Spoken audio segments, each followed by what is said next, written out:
Dean here. It's Dean 78904. If you want to get all technical, it's a Monday night. It's a start of 2+ hours, nonstop NBA DFS conversation. Big boy slate, not messing around.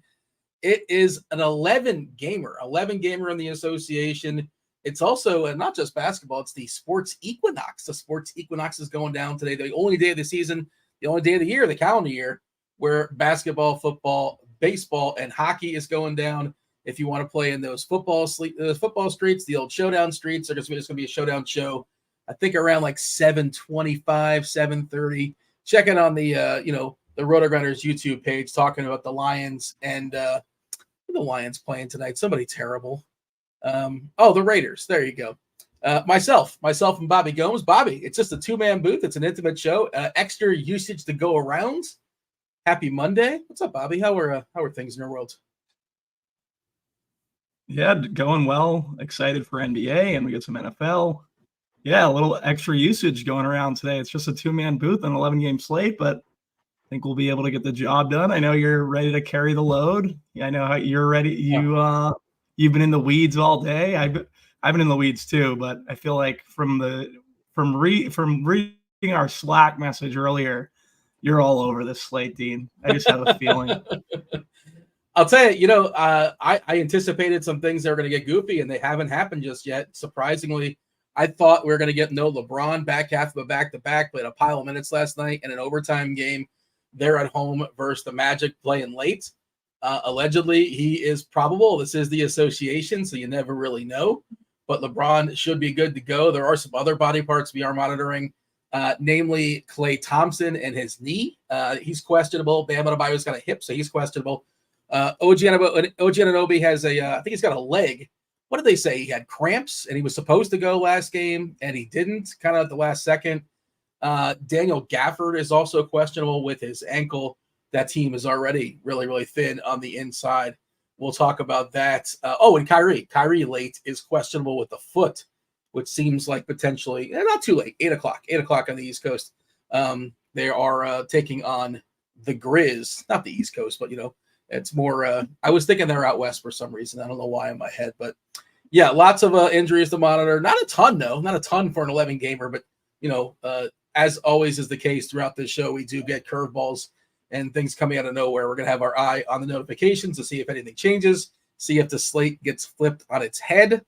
Do you have any general thoughts, Bobby, as far as this slate? Anything kind of big picture wise? Should mention, back-to-back stuff. There are 7 games in the back end of a back-to-back, 1 game in the front, 1 team in the front end. That'd be Orlando is in the front end. Their opponent, the Lakers, I just mentioned, they're in the back end of a back-to-back, as well as Denver. Denver annihilated the Thunder yesterday. The Thunder also the back end. Both those teams didn't really fully push their starters because it was a blowout.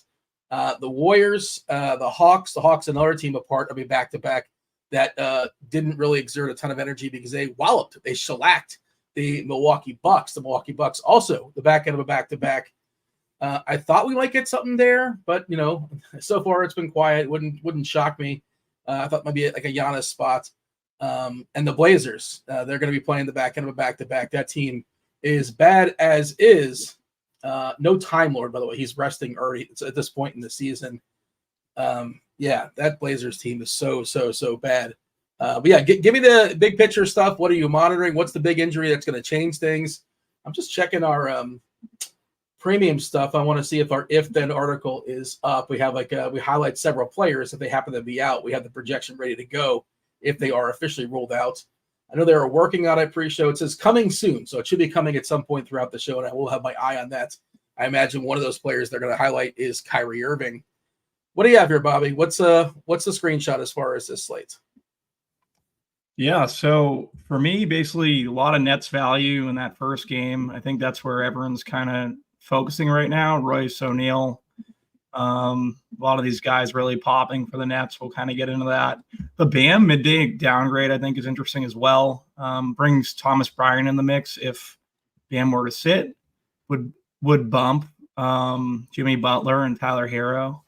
So I think that's interesting, something we can get ahead of. Maybe we'll have that when we get that, what's it called? The if-then. Could also increase the chances of a blowout too, which they're at 6-point dogs here in Milwaukee. But yeah, That is a good thought. Also, they may get Josh Richardson back to make his debut this season. We'll see, but it certainly would be a big deal if Bam is out. I didn't mean to cut you off. Continue going. That's all right, Dean. I'm used to getting cut off by you, but we can. Yeah, that's pretty much like how I'm trying to figure out like how I'm going to deal with these Nets. Like earlier in the day, trying to get under on Dinwiddie. I really liked Cam Thomas, so we'll see. Someone I'll probably be over on is Cam Thomas ahead of Dinwiddie and Ben Simmons. But yeah, just thinking through the slate, it's going to be tough to get up to these spends like Luka, Jokic. I think if I had to choose one, I'd probably choose Jokic.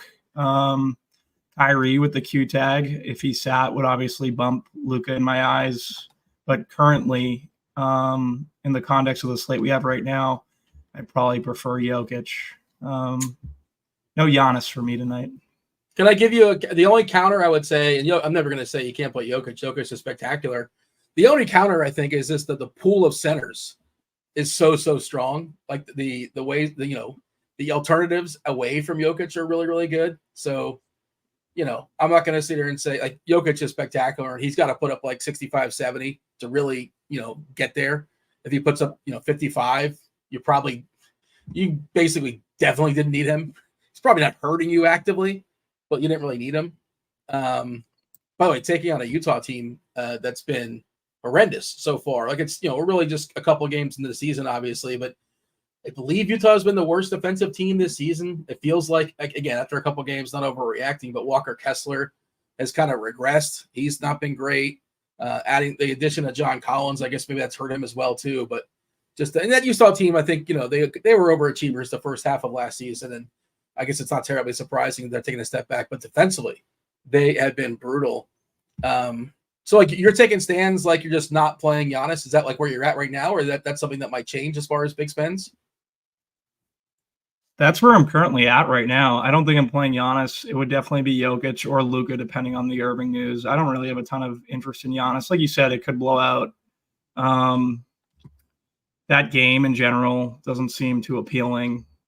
I would lean that game probably ends up blowing out. So if Bam sat, so yeah, I don't have any interest in Giannis. Currently, what is it, 6 points or so? If Bam gets ruled out, it probably moves to maybe 8.5 or something like that. I don't know how much he moves the needle as far as points, but he legitimately will move the number though. Like he's not just like a nobody. That would matter for sure. And Miami's just, they wouldn't have much inside either. Like Thomas Bryant, I don't know how much like they can get out of him. Jovic will be an undersized 5. I guess he can go small against Milwaukee sometimes, but I don't know. It's it could be ugly, but he very well might be in. That kind of came out of nowhere today. It was kind of surprising, but we'll deal with that when we get there. And when do you want the Kyrie news to drop? As somebody that like already has said, the plan is to play a fair bit of Luka, who has been outrageous this year so far. And again, you shouldn't overreact too much to like 2 or 3 game samples. But his fantasy points per minute this year, you want to guess what it is? You can tell me if you'd like. I can't tell you. Yes, 2.15. Yeah, 2.15. Yeah, no. So for me, I prefer Jokic currently over Luka. Still, if the Luka news comes, I'm gonna bump Luka and make sure I'm getting him in my lineups. If the Irving news comes, sorry. This is a small sample stuff, but I'm just kind of running it down. Luka 2.15. This is guys on this slate. Halliburton 1.74 DK fantasy points per minute. Jokic 1.71. I'm grabbing all this from Lineup HQ, by the way. If you scroll all the way to the right, Cam Thomas 1.58. Giannis 1.54. Not surprisingly, Jalen Duren, who how old is Jalen Duren, Bobby? We always talk about how old he is. He was the youngest player in basketball last season, 19, still just 19 years old. He's still just 19. He's a very good play tonight. What do we have for Jalen Duren's ownership currently? I'll tell you, he got a pretty big bump on Fanduel. I want to say he's like 8K over there. He's 7-1 on DK, still in play. But ownership-wise, we have just 5% because, he took a 2K jump, basically. He started the season right around 5-ish, and justifiably so. And the other part of it, actually, I'll pull this from the expert survey today, and it's like something I was thinking about as well. I remember last year, and things are a little bit different. OKC is a little bit different too. They have Chet Holmgren in the middle, but Detroit is the only team that currently has 3 players that are averaging double-digit rebounds. And OKC, as a team, gave up the most rebounds per game to opponents last season. Now they have Holmgren this year, probably a little bit better inside. By the way, he played his ass off when I watched him the other day. I've never seen that dude play in my life. Now I know they were terrible against Denver. I didn't watch that game, but can't remember who they played against a couple days, maybe 5 days ago or so. I watched most of that game, and he was spectacular. I'm like, wow, this guy might be legit. So much so where I was like, you know what, OKC at like 60-1 to win the title. There's crazier things you can put some money on. I don't know. 60-1. That's their current. Yeah. So I watched that game. He did a great job in the first half defending Mobley. Mobley came on in the second half. But Chet was still like unbelievable, and he was 0% owned. No one played him at all. I think the Cavs were actually chalked that night too, so it was a good run back if you had some Chet. Yeah, I don't think that. I didn't realize they were 60-1. Yeah, I would take it. I would take that bet. The Thunder are great. Like they're just so deep. They have all those picks, not relative to DFS, but that's a pretty good number. I definitely might try to hit that after the show. What were we talking about exactly? Just if we were playing Chet, or what was the question? By the way, I just pulled it up, and apparently you can get him 70-1 on DraftKings according to Scores and Odds. So, I'm not playing Chet tonight for what it's worth. You're not playing who? I don't think I'm going to play Chet tonight for what it's worth. Yeah, I don't think so either. I don't think I'm there. He's perfectly fine. I'm not going to besmirch, but the price is adjusted. Detroit might be like, I'm not going to say they're good, but like at least defensively they look pretty good. A little bit of a tougher opponent. Last year they were, a team that we like to exploit, but the rookie Thompson looks like he could be legit, at least defensively from the start. Beef Stew, got some girth inside, and Durant is just like, that's a tough. It feels like, I don't want to make the obvious comp of like Ben Wallace, right? Former Piston many years ago, but I meant to look and see. I wanted to see like Wallace's numbers like back in the day, but I feel like they're probably putting up similar rebounding numbers right now. And again, just a couple games in, but yeah, very promising. You hit on Thompson. I think he's a very good player. I kind of like him as basically a pivot off of Royce tonight. If Royce is chalk at small forward and Thompson has small forward and power forward eligibility. I know he's at 5'5". What's Royce at 4'8"? Just seeing Royce O'Neal just. Yeah, small forward. He's at 4'3", sorry, but still think he's an interesting pivot. I'll tell you, Royce O'Neal feels like a really uncomfortable, like super chalky player. We'll talk about it in a second, but probably not starting. It doesn't matter. He still probably plays 30 minutes or so. The weird thing is, and we'll kind of get to that. We'll get that. That's our second game, Brooklyn and Charlotte. We're going to go game by game in a second. Do want to say what's up to the chat. Kindly hit that like button. Do subscribe. Do turn on those notifications. Do all those things. Join the conversation. I'll do my best to keep my eye on the chat. If you have any questions that pertain to the conversation, more likely to get them asked. And also, hit the old like button. Hit the subscribe. Do all those things. I saw TJ hanging out in chat. He'll be on in about an hour or so with the other third of the People's Show, the NFL show. Tim, TastefulTides will be on later with Kevin Roth. Very first game on the board here is the Bulls. The Bulls at Indiana, 229.5 is the over. The over-under, the Pacers are about 3-point favorites here. Indiana is flying. They are, I believe, the fastest team in basketball. Not the fastest team in basketball, like top 2, top 3. The Bulls, not so much early. They'll be playing up in pace. As far as injuries in this game, not really much going on. Levine is still he's probable, right, with his back. He was, what a troll game he had last time out where people were just assuming, well, I guess he's not going to play. And he ended up playing. And I think he dropped a 50-burger, like 50 legit points in the bucket. Good for him. Pacers, no one is injured tonight for Indiana. Plenty of bodies. What do you think about the Bulls and the Pacers? The Bulls still have pretty appealing prices on DK. Ownership-wise, pull it up as far as specific to Indiana and Chicago. I don't think we're getting anything too crazy. Kobe White. Yeah, surprisingly, Kobe White, who completely tanked out last game and he is super reliant on putting points in the bucket. He's got to put points in the bucket. If he's not, you're going to be in a lot of trouble. And he did not do that, and he completely crashed a lot of lineups last time. But he is still pretty cheap playing up in pace here versus Indiana. I guess that's the starting point in this game. Where do you want to start as far as Bulls and Pacers? Yeah, so the Bulls are playing at a very slow pace. Pacers playing super fast. For me, a game like this kind of benefits Levine. I don't know where I think what ownership do we have Levine at currently? 13% on DK. So I want to be at least 2x on Levine. I'm pretty positive. Vooch is a good price too at 7,200. It's always tough playing two of these guys together. They're big guys, whether it be Levine, Vooch, or DeRozan. If I had to rank them, it'd be Levine, Vooch, DeRozan in that order specifically. Kobe White getting 19% ownership with the fact that I like Levine makes me want to knock down Kobe White a little bit because Kobe White is so scoring dependent. So I definitely would prefer getting to Levine on the Bulls side. In terms of Indiana, I know the industry likes Halliburton.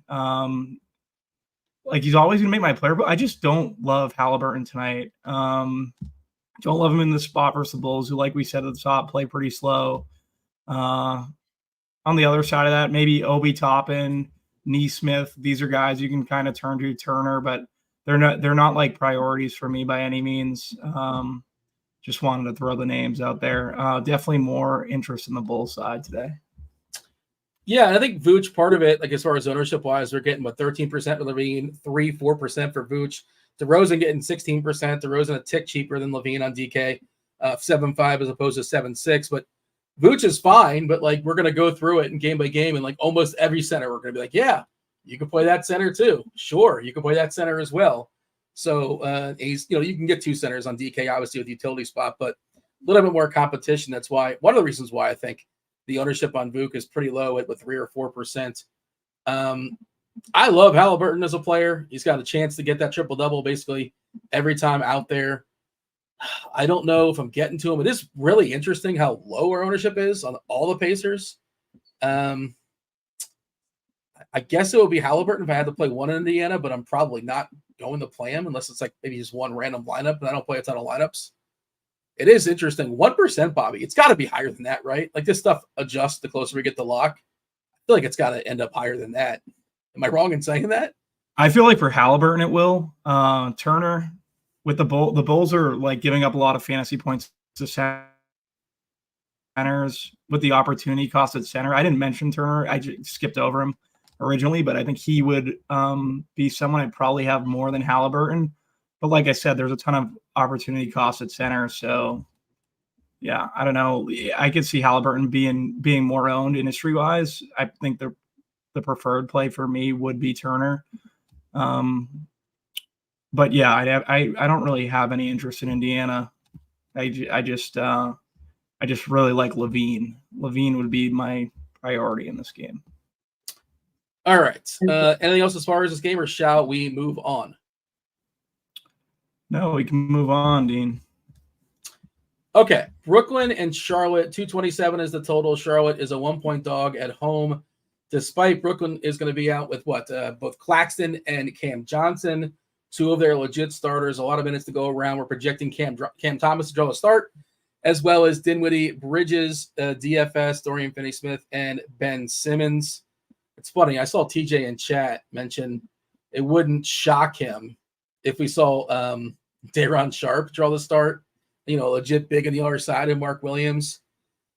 I know a lot of people played Day'Ron Sharpe last game in the anticipation of the absence of Claxton. Sharpe is going to play at least, if nothing else, backup center minutes. That just didn't happen. He's a really strong fantasy point per minute player too. And also he got a huge bump.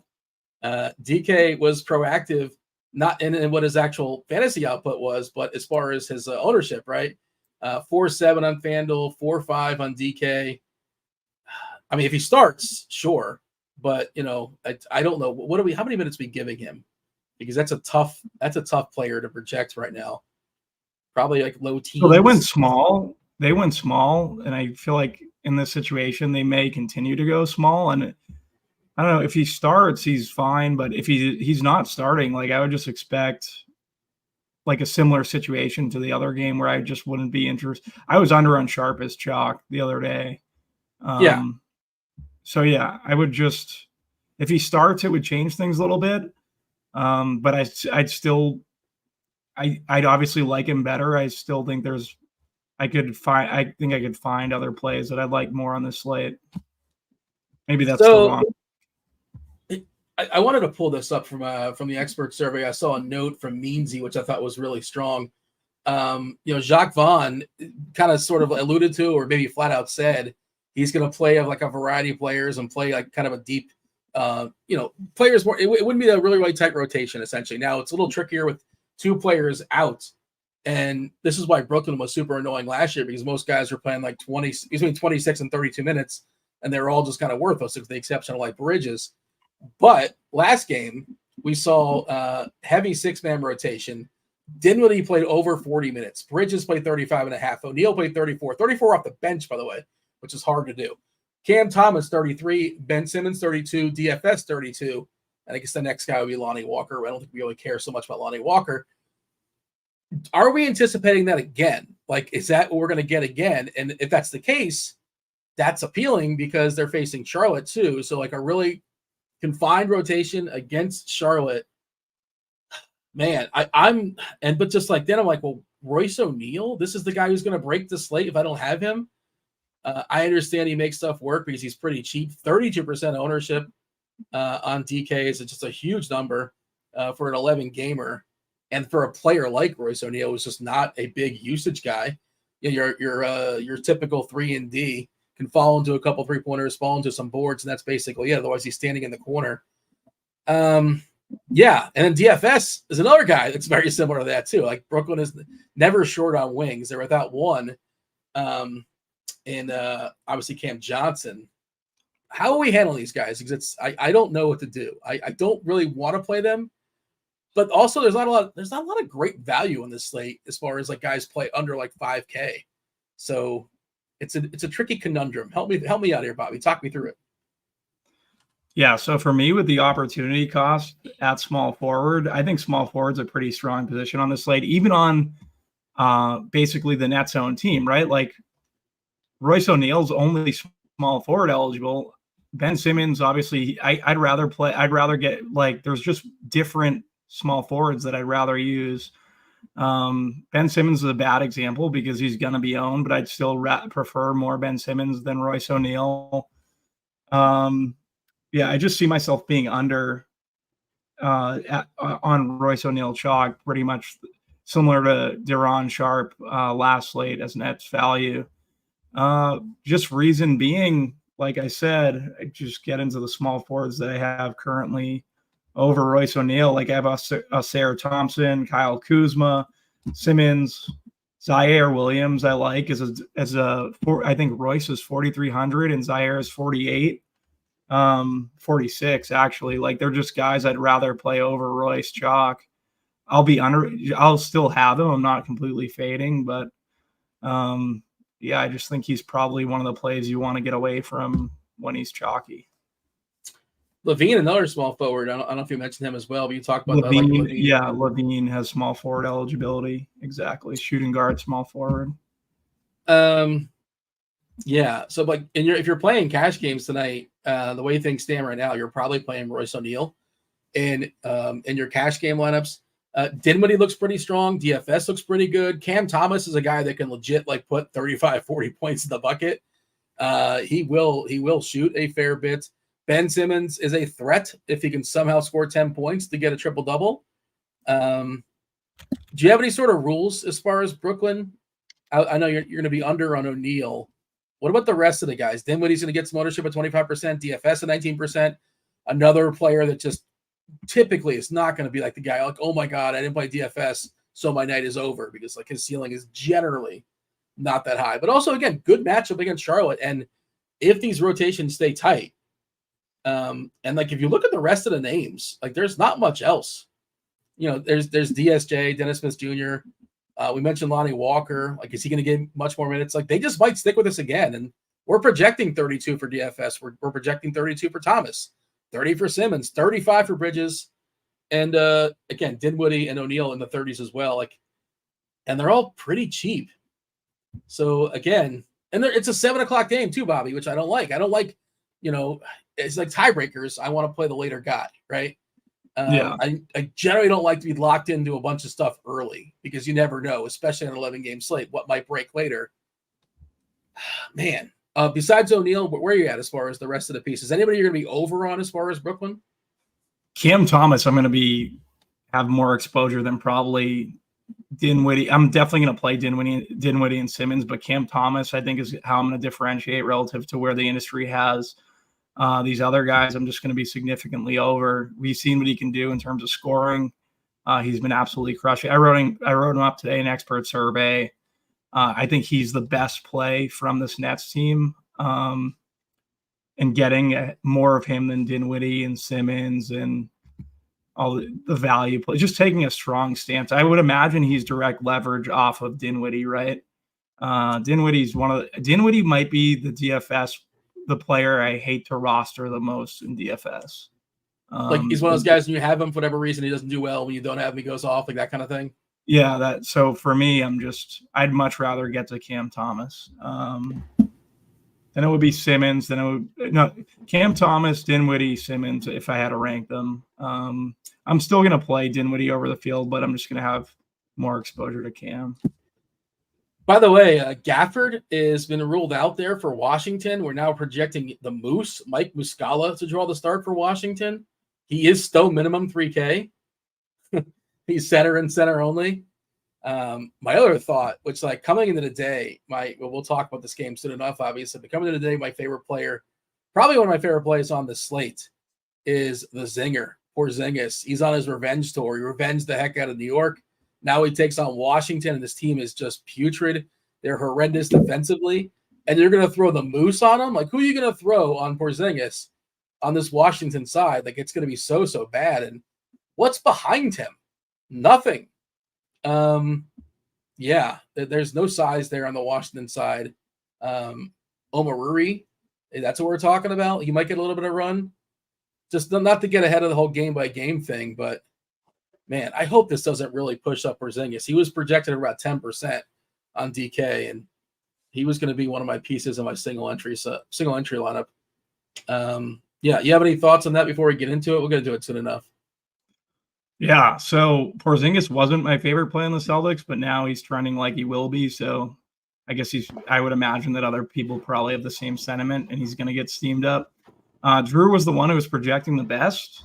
My play was Jaylen Brown. I thought Jaylen Brown was another one of those small forwards that you could leverage that Royce play with, or just pay up to Jaylen, because I thought he would be contrarian. The thing I worry about now is this game completely blowing out, right?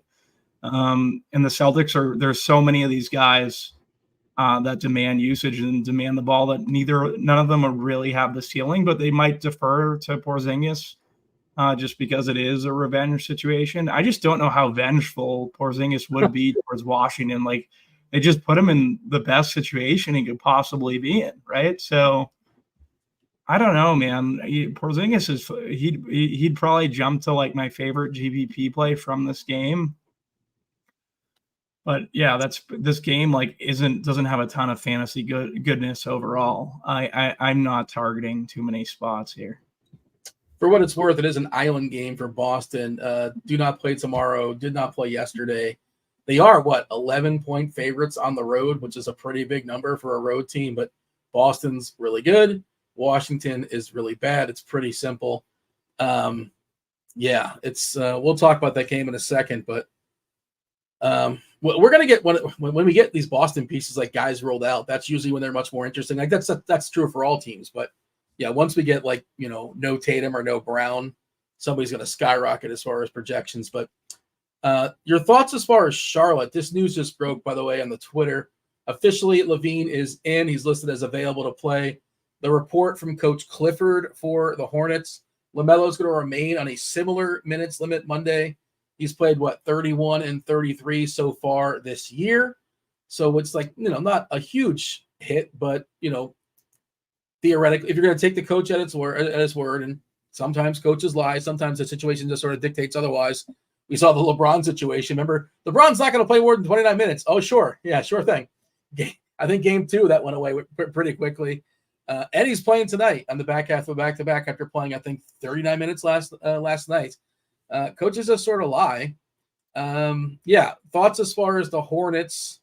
LaMelo, they're asking full price, a slight hit as far as minutes.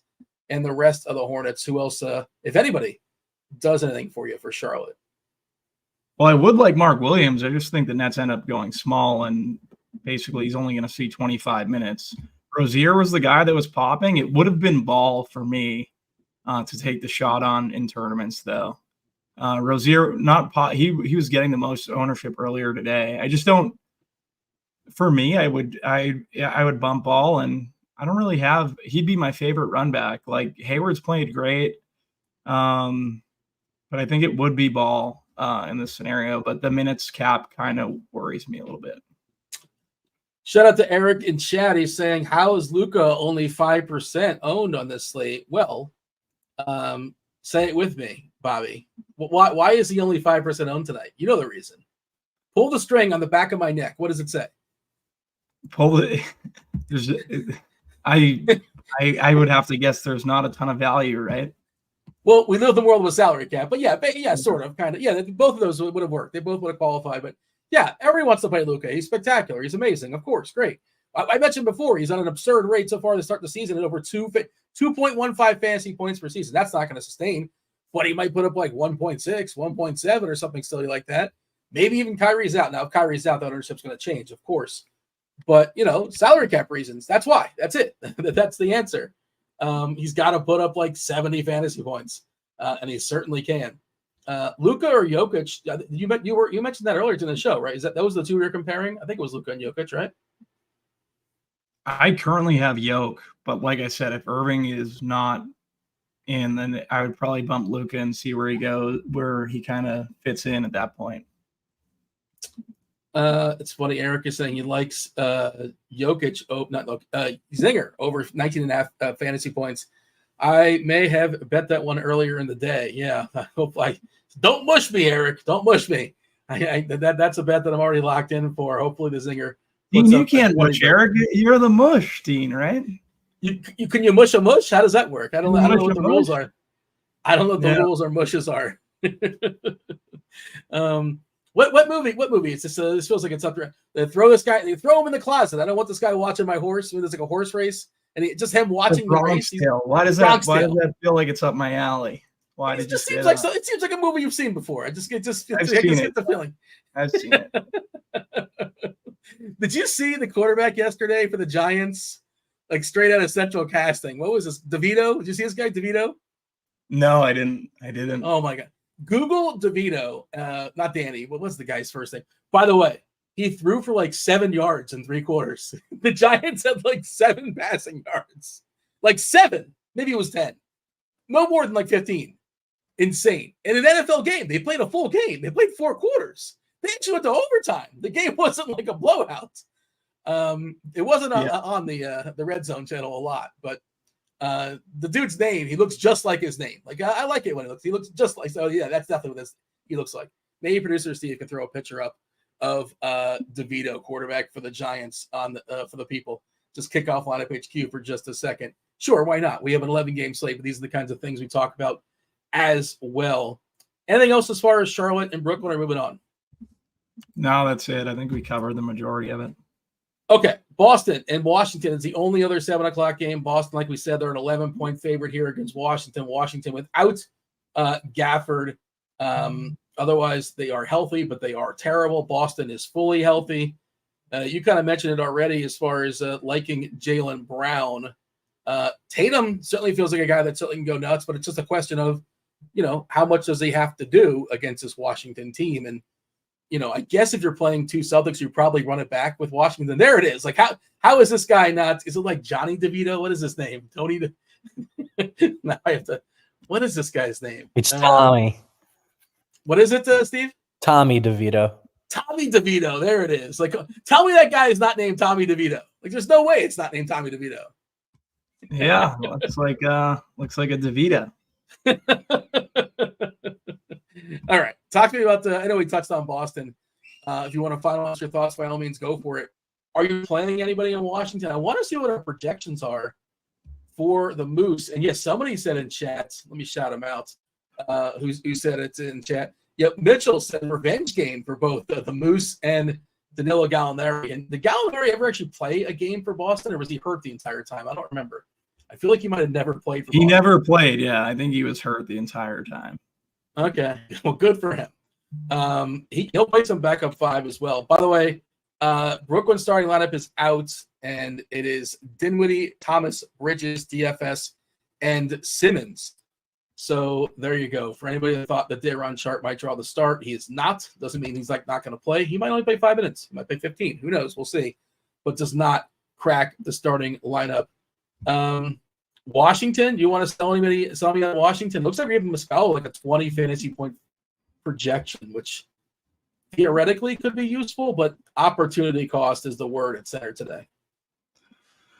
Yeah, Muscala at 3K probably comes into your pool, depending on what you give him for. If we give him 20, just because we're starving for value, like people will definitely try to make it work. I don't love it.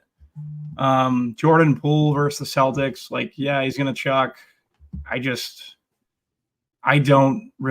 still think this game blows out. Like, I don't have a ton from Washington that I like. I could see a guy like, if this game stays close and he has small forward eligibility, is Denny. I think Denny's going to just take a massive leap this season. So he would be someone who's definitely not projecting well, but as a Celtics fan, I just know the guys that kill the Celtics, and Denny Avdija is one of those guys. By the way, the if-then I talked about it earlier. If Kyrie happens to be out, we are projecting Luka to score 63 DK points as a median projection, and Steve Fanduel points as a median projection. So, yeah, he will look pretty strong. If Bam is out, we're giving the big bump to Thomas Bryant. We're giving him 27 minutes, about a fantasy point minute player, around 27 DK fantasy points, 27 Fanduel as well. We'll keep our eye on that. I just want to see what we have for Muscala, how many minutes we're giving him. I think they just changed that. Yeah, okay, we're giving him 23 minutes, so not even a ton. And about, 20, 21 fantasy points. And just stow in. He's the floor. So I guess, theoretically, he's got to be in the pool. He can hit some threes. He can also do nothing. Grab some rebounds. You said Denny Avdija is your favorite player on Washington if you have to pick one. Not getting a ton of ownership, 4%. Kuzma, I thought, was sort of in the conversation. Poole, that Boston defense is so good. It just feels like this is going to be a suboptimal. Like, it feels like a 7 for 28 incoming for Poole tonight. But you never know. Doesn't mean he can't overcome. You know what? I might change. I like Kuzma a little bit. He would be the guy I'd probably have the most interest in. He has small forward, power forward eligibility. He's only supposed to be, he's under 10% owned. He would probably be my favorite on the Washington side. I think we would have to, I think people are actually going to try to make Muscala work too. But definitely wouldn't be my favorite value. Yeah. If he was a different position, I'd feel better about it. But the fact he's a center, it's kind of annoying. If they gave him power forward, center eligibility, like multi-position, but that's not happening. I'm going to run some optimals in a little bit and see if we get. I'm curious how much he lands in, just because he's like a good dollar for dollar play, but at some point raw points matter too. Let's move on. Let's talk about Portland and Toronto. 216 is the total. Portland is 8-9 point dog here in Toronto. They are horrendous. They are without Anthony Simons. They're worse without him. They're without the Time Lord. Speaking of Boston, no Robert Williams. Toronto. Precious Achiuwa is doubtful. He's got a groin. He's probably not going to play. I think that might give a few extra minutes to Jakob Poeltl and might open the door a little bit for Boucher. I think Boucher is an interesting play if you're going to bet on the blowout.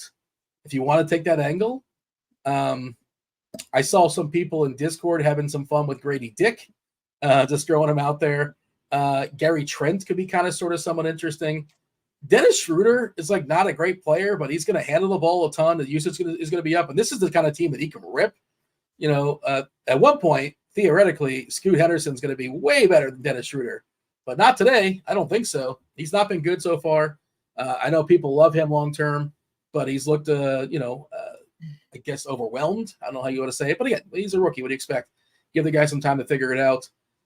Portland and Toronto, start wherever you want to start. What do you like in this game? If and it is a low total, 216. And it's the backhand of a back-to-back for Portland for what it's worth.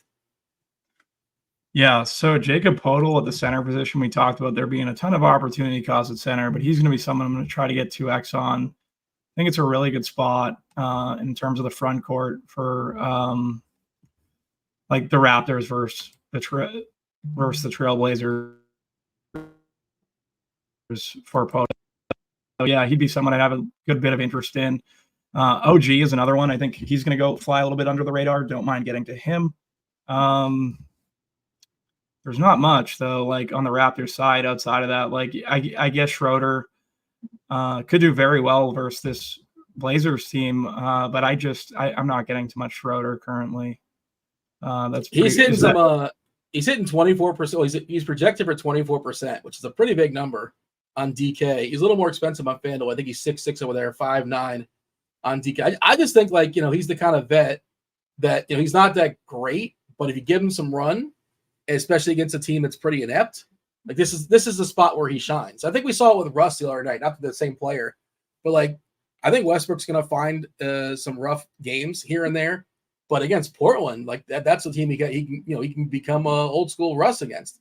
So yeah, I like Schroeder a fair bit, but I don't love that he's going to be 25% owned, give or take. The Brogdon thing's kind of weird because he's been awesome so far for Portland, but they're going to trade him at some point. I can't imagine he's on this team by the end of the year. He's also had a fragile injury history. It's the back end of a back-to-back. I don't know how much they push him under many scenarios. He comes off the bench, and you wouldn't fully play him in a blowout, right? So he can get squeezed if things get ugly, where he's not starting the third quarter and he's losing minutes in the back half. So where are his minutes in the second half of the game? By the way, Muscala is the most popular player on. Now, there's no clear and obvious player hitting optimals, but he's hitting 41% of the ones I just ran. Eesh. Oh, shoot.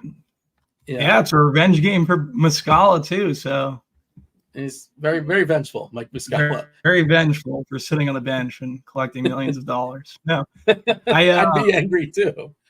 Yeah, I'd be angry, too.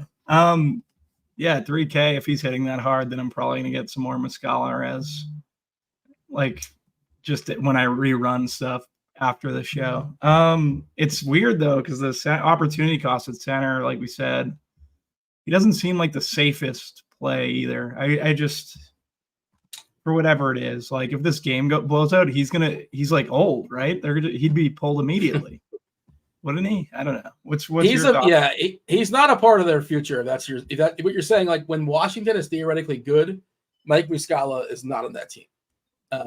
So I get that point, but neither is Danilo Gallinari, who's the backup 5. I guess if it gets really ugly, it's Omar Rui. What are the minutes projection we have as far as let me just see, what are we giving for Washington? The starters: Poole, Kuzma, Jones, Avdia. Tyus Jones not getting enough minutes for me. Just 28. I want him to give him a few more. I don't like it. Shua ruled out. So Podol. Yeah. I really like Podol. That's what I'm saying. We're getting into a situation where all these centers are going to start looking really good. Yeah. Everyone's going to jam Muscala. I don't know if they are or they aren't, but I think maybe for cash games, it opens stuff up. But you're right. If he puts up 23 points, if I told you he puts up 23 points, no more, no less. I got the pre-calc. I got the magic 8 ball right here, Bobby. I got it. And I don't know why that's what I'm finding out amongst all things. But that for whatever reason, I know Mike Muscala scores 23 fantasy points tonight.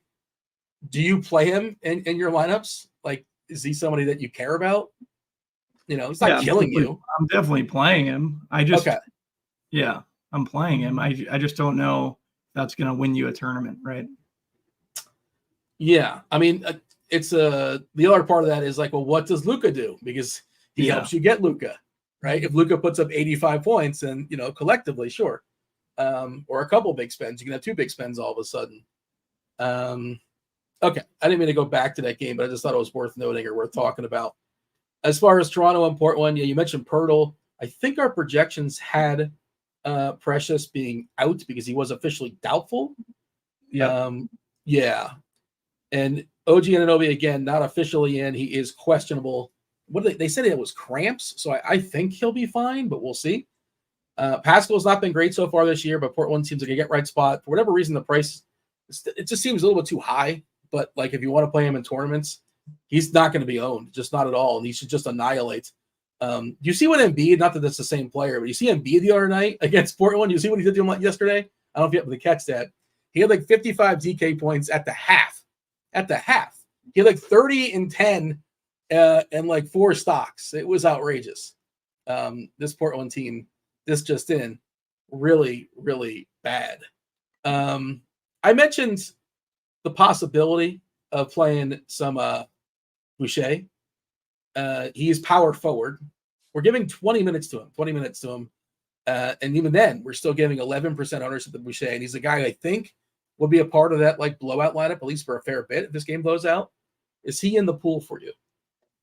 So if everyone's going to go to Muscala, I actually like Boucher a good bit, right? Because it's not Nick Nurse coaching anymore. We could see a different minute situation. Like it's interesting if this game does blow out. Like he would be someone who I think would be a pivot, right? I would imagine so. So I actually like Boucher prior to this, and I'm with you. I think he's in play tonight for sure.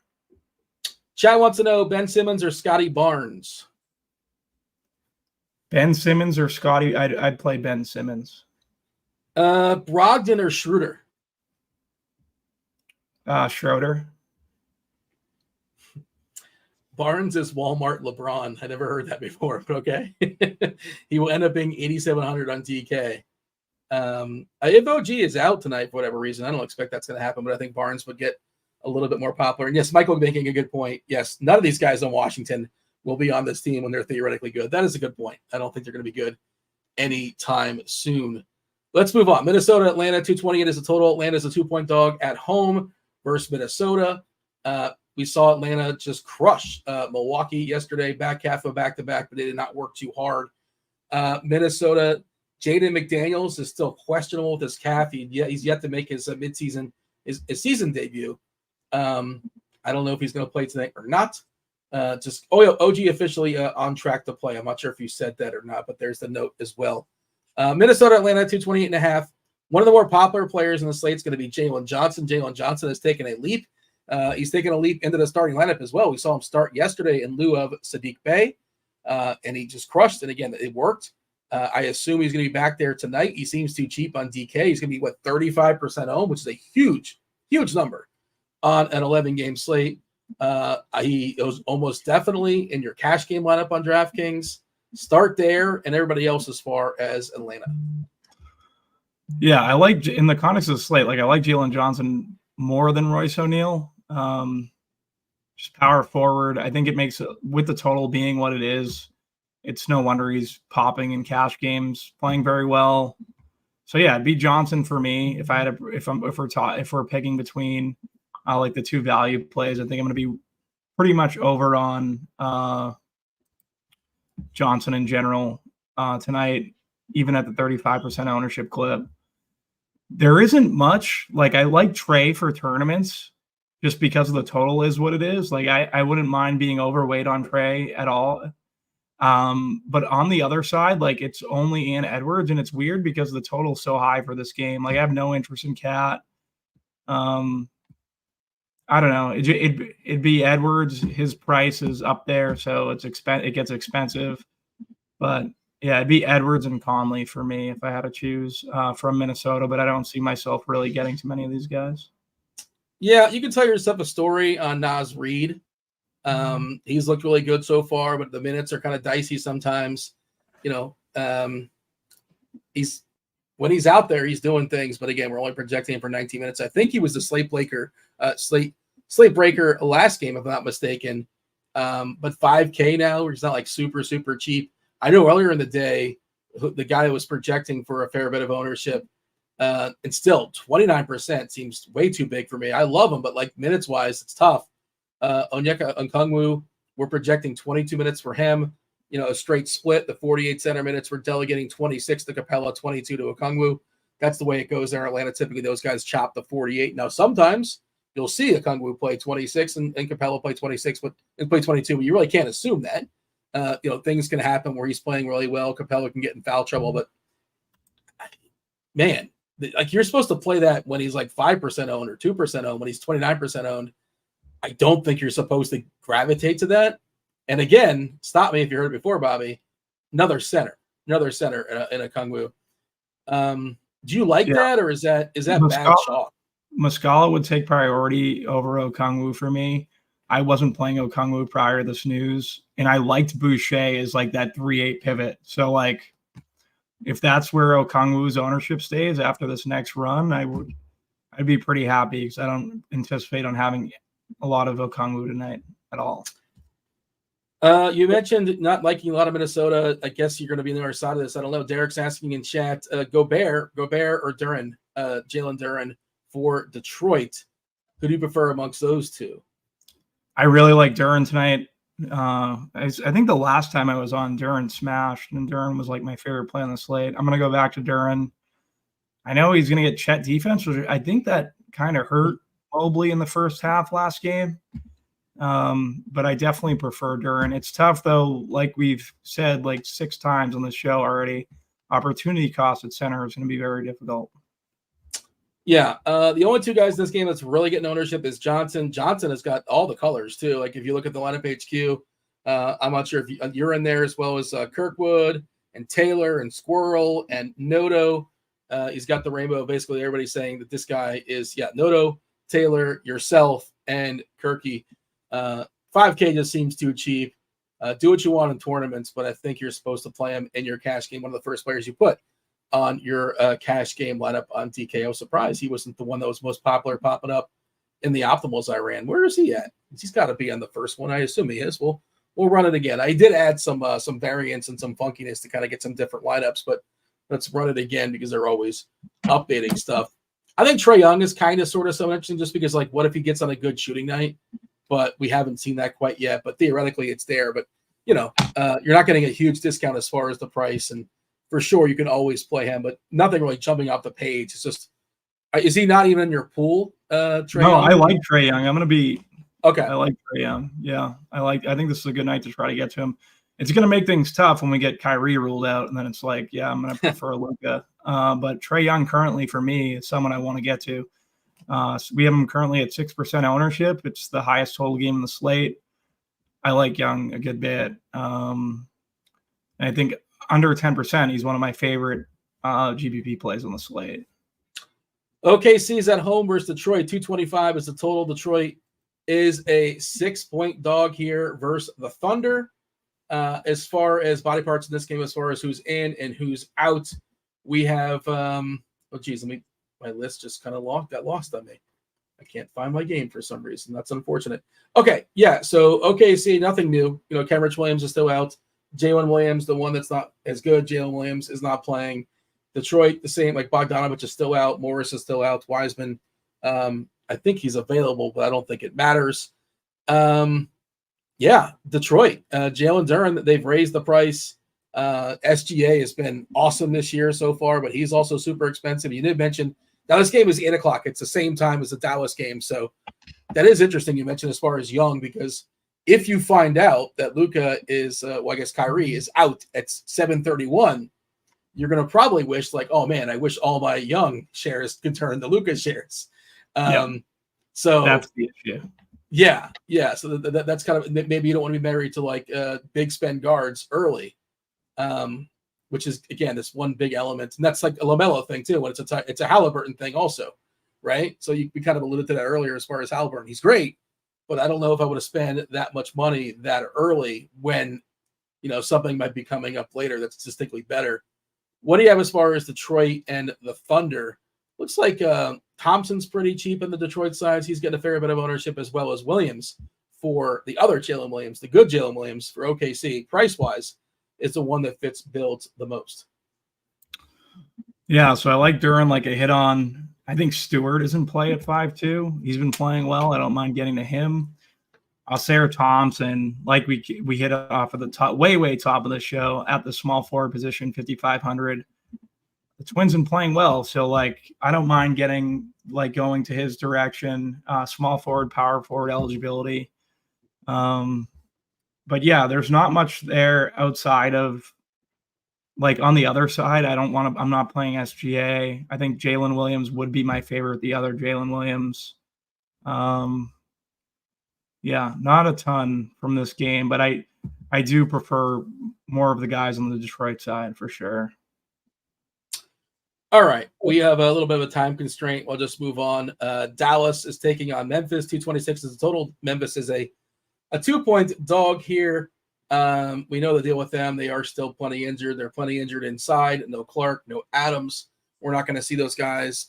Kennard, I believe, is out as well. Aldemo's still out.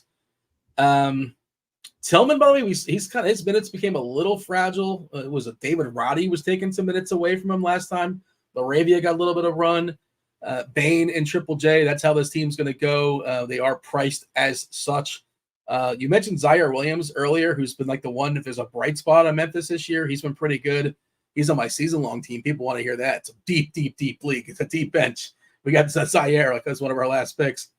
And then Dallas, it just kind of goes the way of Kyrie. If Kyrie doesn't play, then Luka becomes an incredible play. If Kyrie does play, I mean, you could always play Luka still, but to me, it's like Luka or nothing. As far as Dallas, you tell me otherwise. Yeah, Luka would become the best play on the slate. Kyrie sits. Then you're going to want Muscala. You're going to want those low-value guys to get up to Luka. Zaire Williams, he is definitely the pivot for me off of Royce O'Neal. Like Royce O'Neal at 4-3, Zaire at 4-6. I think it's an easy flip on this slate in tournaments. So that's going to be the direction I go. Outside of that, Bain, Tillman, they're fine, but I don't know. It's pretty much Zaire for me on the Memphis side. Okay. Anything else we should focus on, or shall we move on? We're a little bit behind. Big slate, 15, 20 minutes or so. We got Tim. We have TastefulTides. Tim's coming in, as well as TJ Zwarych, Kevin Roth. Do kindly hit that like button. Do subscribe. Do turn on those notifications. Do all the things. Help us keep the proverbial lights on. Also, if you're not aware, you're looking at the screen. You can see that NBA DFS, it is back. We're talking about NBA DFS. Of course it's back. The amazing suite of premium offerings here at RotoGrinders are tools. They're being flaunted on the screen. The premium lineup HQ tool, one of which is going on. You can have access to that.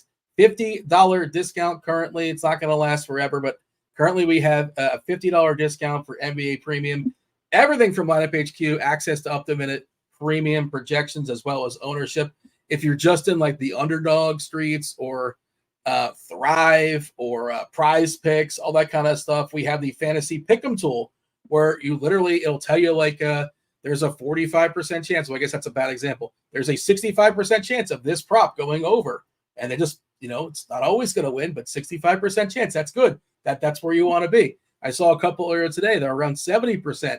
You can just pull that up. It's a quick way of playing Prize Picks, Underdog, Thrive, things like that. Check out the link in the description for more information. Get yourself some premium. Also, we did just drop the beta version of the new NFL only lineup building tool. This is the Sim Labs beta tool. For a limited time, you can try this for free. Right now, you can try it for free. I know there's a Discord channel about it as well, too. If you're interested in it, check out the Discord channel, rotogrinders.com/Discord. Most of our channels happen to be free. If you want more information as far as the SimLabs beta tool, it's a brand new product. It generates DFS lineups through the power of simulation. It combines data from every aspect of a slate to churn out lineups that match your preferences.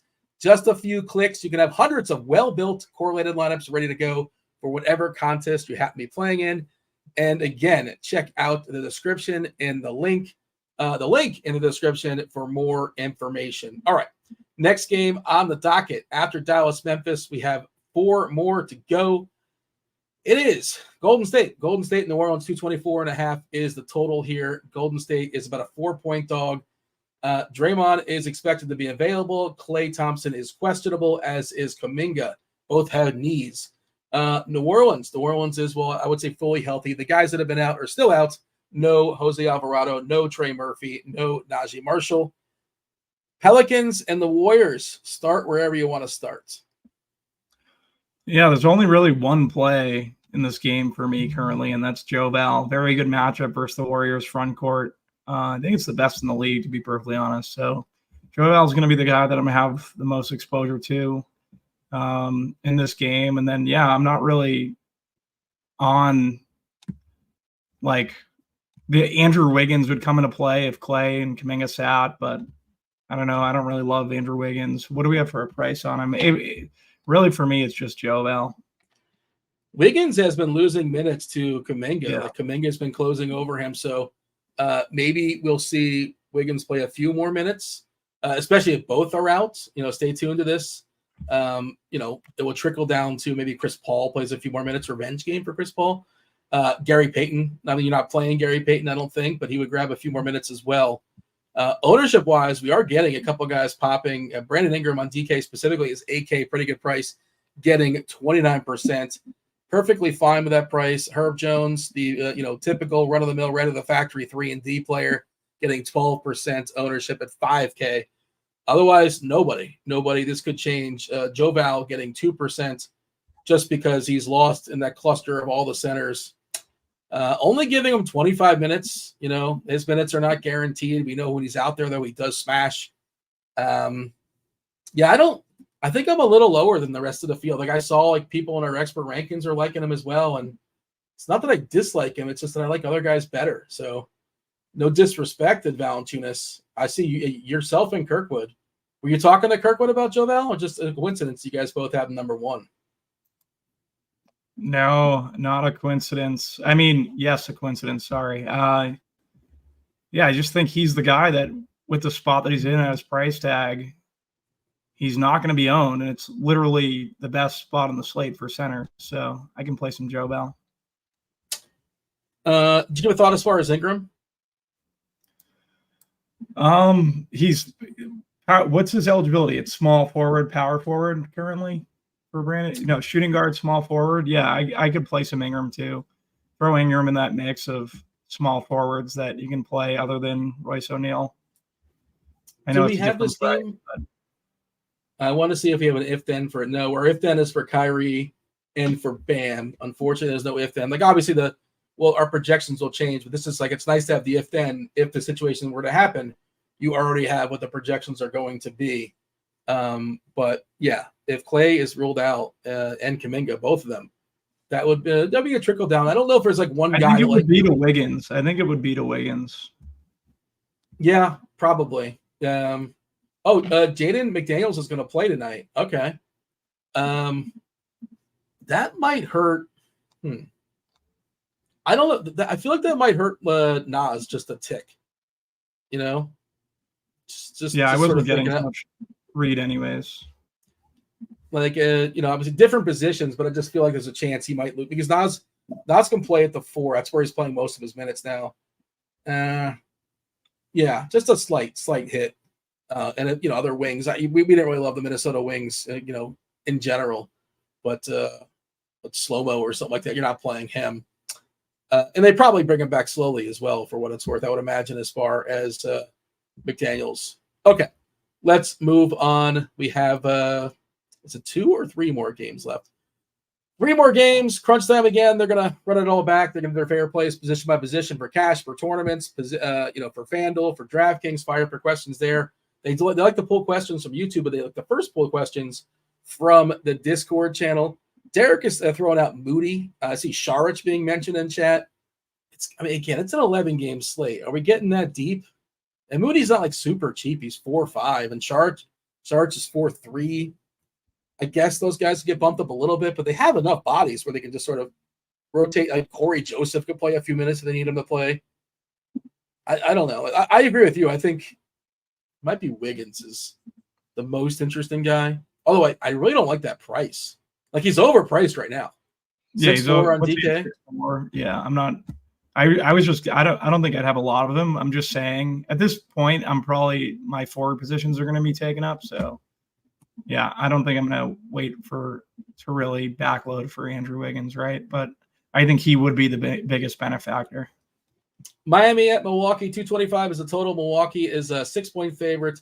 On the back half of a back-to-back, Dame Lillard played 700, 800 games in his career for the Portland Blazers. He played 2 in his life for the Bucks. He might have played his worst game ever for the Bucks. He was horrific yesterday. He was so bad. Made no 2-pointers, turned the ball over 7 or 8 times. They lost by 20 to Atlanta. Let's see if he can bounce back against Miami. Miami historically is a team you could hit threes on. Hello, Dame Lillard. The big story at Miami is, well, what if Bam doesn't play? Bam is currently questionable. If Bam does not play, we're elevating Thomas Bryant to play 27 minutes, and he will become a pretty strong fantasy point minute player. 4K. He's 4K. Better than Muscala, I think. We might not know. Muscala's at 7 o'clock. Boucher's 3'8". He's, I think, a power forward, but are we kind of in a holding pattern? If Bam goes, nobody on Miami looks great. You can always play Butler. You can always play Hero. You can always play Bam, but nobody looks great. Your thoughts as far as the Heat and the Bucks? I have no interest in this game at all unless Bam sits, and then it would bump Butler and Hero for me. And obviously Thomas Bryant at 4K would then come into play. At that point, it would be what you decided to do with Muscala, right, at the 3K range, and Bryant at the 4. Bryant would be someone if I was under on Muscala and we got this news, I'd probably get in a little bit more of Bryant. But yeah, I don't know if it's news I'm currently obviously it's important, but I think the Muscala news dampens it a little bit.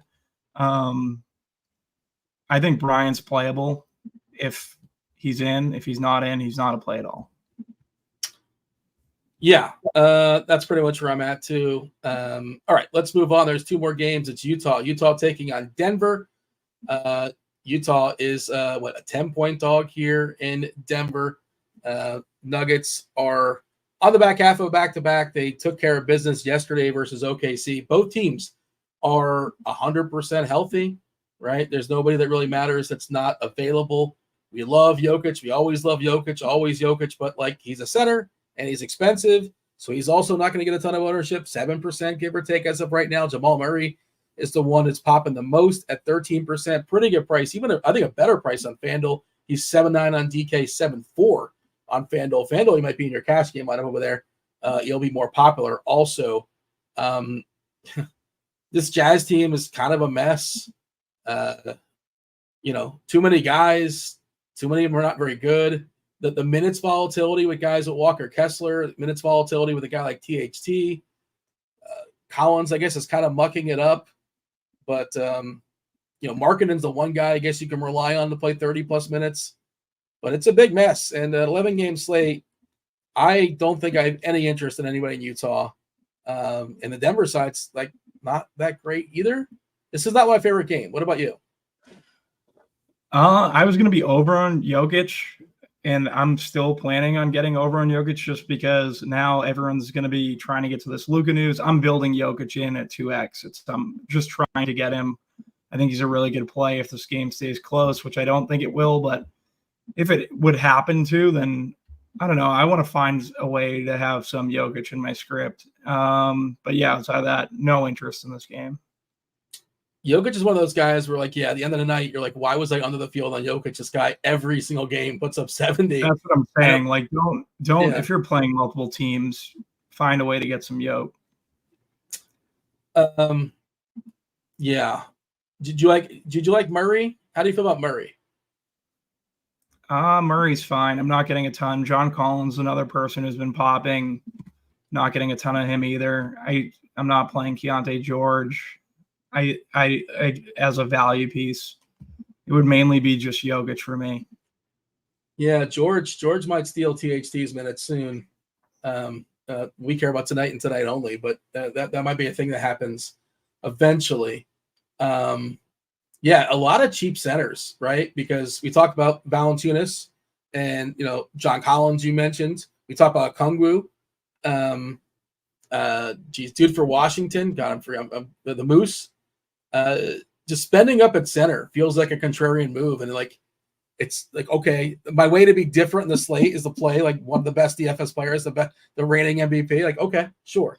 It seems pretty obvious for tournaments. Like, it just seems pretty obvious for tournaments to get over on Jokic tonight. Okay. It's not, you don't have much, right? Like 14% maybe? Yeah. It doesn't seem that difficult to do if that's where we're at. I mean, I just gave it a refresh. Yeah, 15% should be about double the field. And like you said, this stuff is always changing because the news is always changing, so it's hard to sort of say.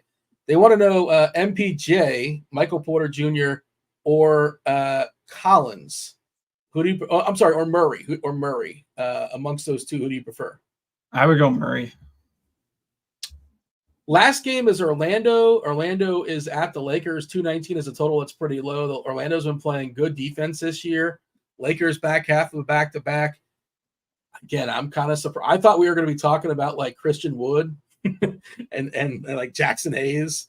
But apparently the Lakers are just, everybody's going to play. Everybody's good to go on the Lakers. Rui's got that eye. He's going to play with the eye. LeBron is expected to play.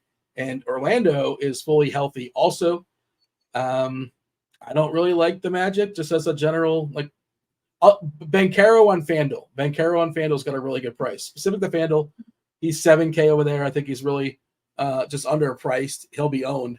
But on DK, I don't really like anybody on the Magic as far as like a single entry contest. You're entering a much more contest than I am.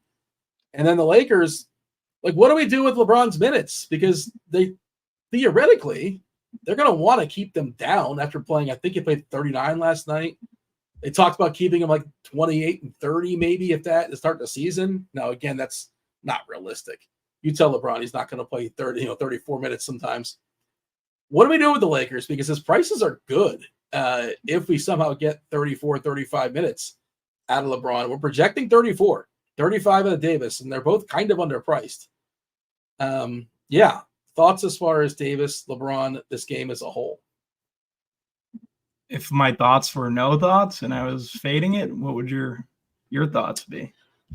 I don't think it's crazy. I think the Lakers, if they had their druthers, they would love to keep LeBron under 30 minutes tonight, if possible. If this game is on the fringe of blowing out, and even the other side, like Orlando, I think this is the front end of a back-to-back to them. So, like, you'll see the coaches typically, if this game gets ugly, and it's not supposed to, right? Vegas is telling us this game should be close, come down to the wire. Orlando's just a 4-point dog. But I don't think they want to play LeBron 37, 38 minutes again. They certainly might. It's possible. But at 9-1, that's pretty cheap. Davis at 9-6, that's pretty cheap too. He's another guy that's had a history of being fragile, obviously. Reeves has been terrible so far this year. I'm not saying it's small sample stuff, but he's looked bad so far out the gate. But I don't think it's nuts. But like, if the Luka stuff goes against you and Kyrie does play, I don't think it's the worst idea to, if you have like 2v3s or three-player swaps, to get to some LeBron. You know what I mean?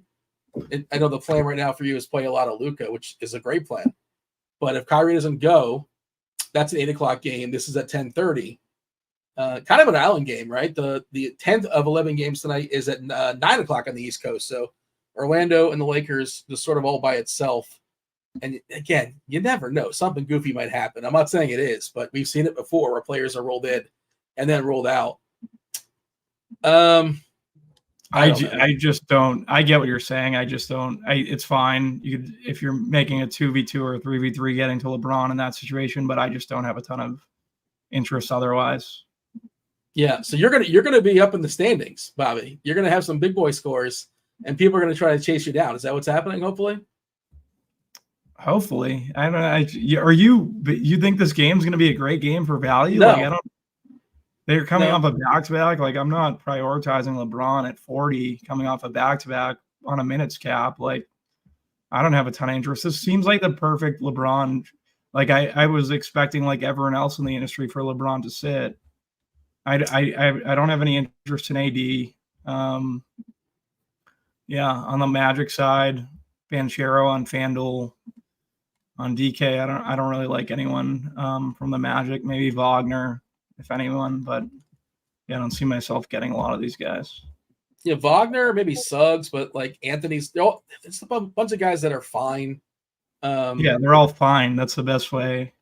It's like when my girlfriend asks, when I do something wrong and my girlfriend says, "Oh, it's fine." Like, it's not the. But it's not. It's not fine, though. That's a bad example. You know what I mean? Yeah, it's not you fine. screwed up. Yeah, you screwed up. Exactly. We got TJ and Tim and Roth coming in here shortly. They will relieve us. It's crunch time. There's Tim. There's TJ. There's Tim. Right on cue. How you doing, Tim? What's up, Doing Tim? well. Doing well. Are you jealous that 2/3 of the people show is hanging out without you? Is it kind of like I don't know how I got left out. I feel pretty left out. I feel like we could have used Tim, so I could have stood in the corner and shot some threes and let Tim. No, that's my role. You can't steal my role. In NBA, it might have to be a switch. What's up, Roth? Dallas is your team. What's the insight? What do you know? You got boots in the ground. You know people. Is Kyrie playing tonight for Dallas? Any idea? I have no idea. Yeah, Oh. I got nothing. I'm sorry. Yeah, no. I'm I'm a Houston guy now. Dean, I live in Houston now. My connections are for Houston, which is why you dropped your team. Yeah, I had to drop. Well, I mean, I still love the Mavs. Don't get me wrong, but like I'm more in tune. My inside connections are now with the Rockets. Like I knew Şengün was going off for 60 on Friday. That was a very good call, Roth. By the way, just saying, very good call. Very good call. Mm-hmm. See, Roth, I talked to Şengün before the game. What up, Dean? I don't want to call you on this, but aren't you a Rays fan and not an Astros fan? Yeah, that's true. Yeah. Okay. The Astros are tough to really get on board with, if I'm being honest. They've got some baggage. Fair enough. TJ hanging out in the corner. I guess he's going to be a big usage guy when it comes to crunch time as well. But myself and Bobby, I think the people have had enough. An hour and 20 minutes. That was enough of us for sure. We should yield to crunch time. Unless you got anything else with the people, Bobby, you want to leave them with a hot take? My hot take is Porzingis scores 30 points in the first 3 quarters tonight. Yeah, my hot take is Cam Thomas is the best net tonight in GPPs. All right. Well, let's see if Tim and TJ can see it and raise it. And Roth, you play along as well, too. Myself and Tim, myself and Bobby, we're going to see our stuff out of here. You got TJ, you got Tim, you have Roth. It's crunch time. Roth, take it away. Good stuff. I agree with both of those hot takes. I think those were some excellent hot takes there. Welcome to it, ladies and gentlemen. This is Crunch Time, the show sponsored by Fanduel. That's the reason it is free. And as you are probably familiar with, it's the show where we bring on 2 of the sharpest minds in the biz. We got my guy TJ in the house. What up, TJ?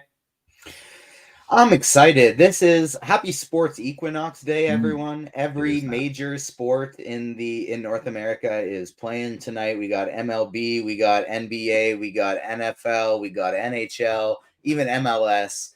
I'm playing in terms of DFS. I'm playing NBA, NHL, and NFL tonight. I got 1 NHL lineup. I got 1 big NBA cash team, and then I did a 20 max entry. And then I did 20 more in NFL and 2 more big single entry teams. So feeling excited about tonight. Do we know if we'll have more sports equinox days? Like if the baseball keeps going, are we going to have more of these coming up? Probably. I don't know. Tim, you nodded in agreement. You think so? I would think the only chance would be like if there's a World Series game on Thursday. Right. That would be. Could it go as far as because World Series go as far as Sunday? I don't know.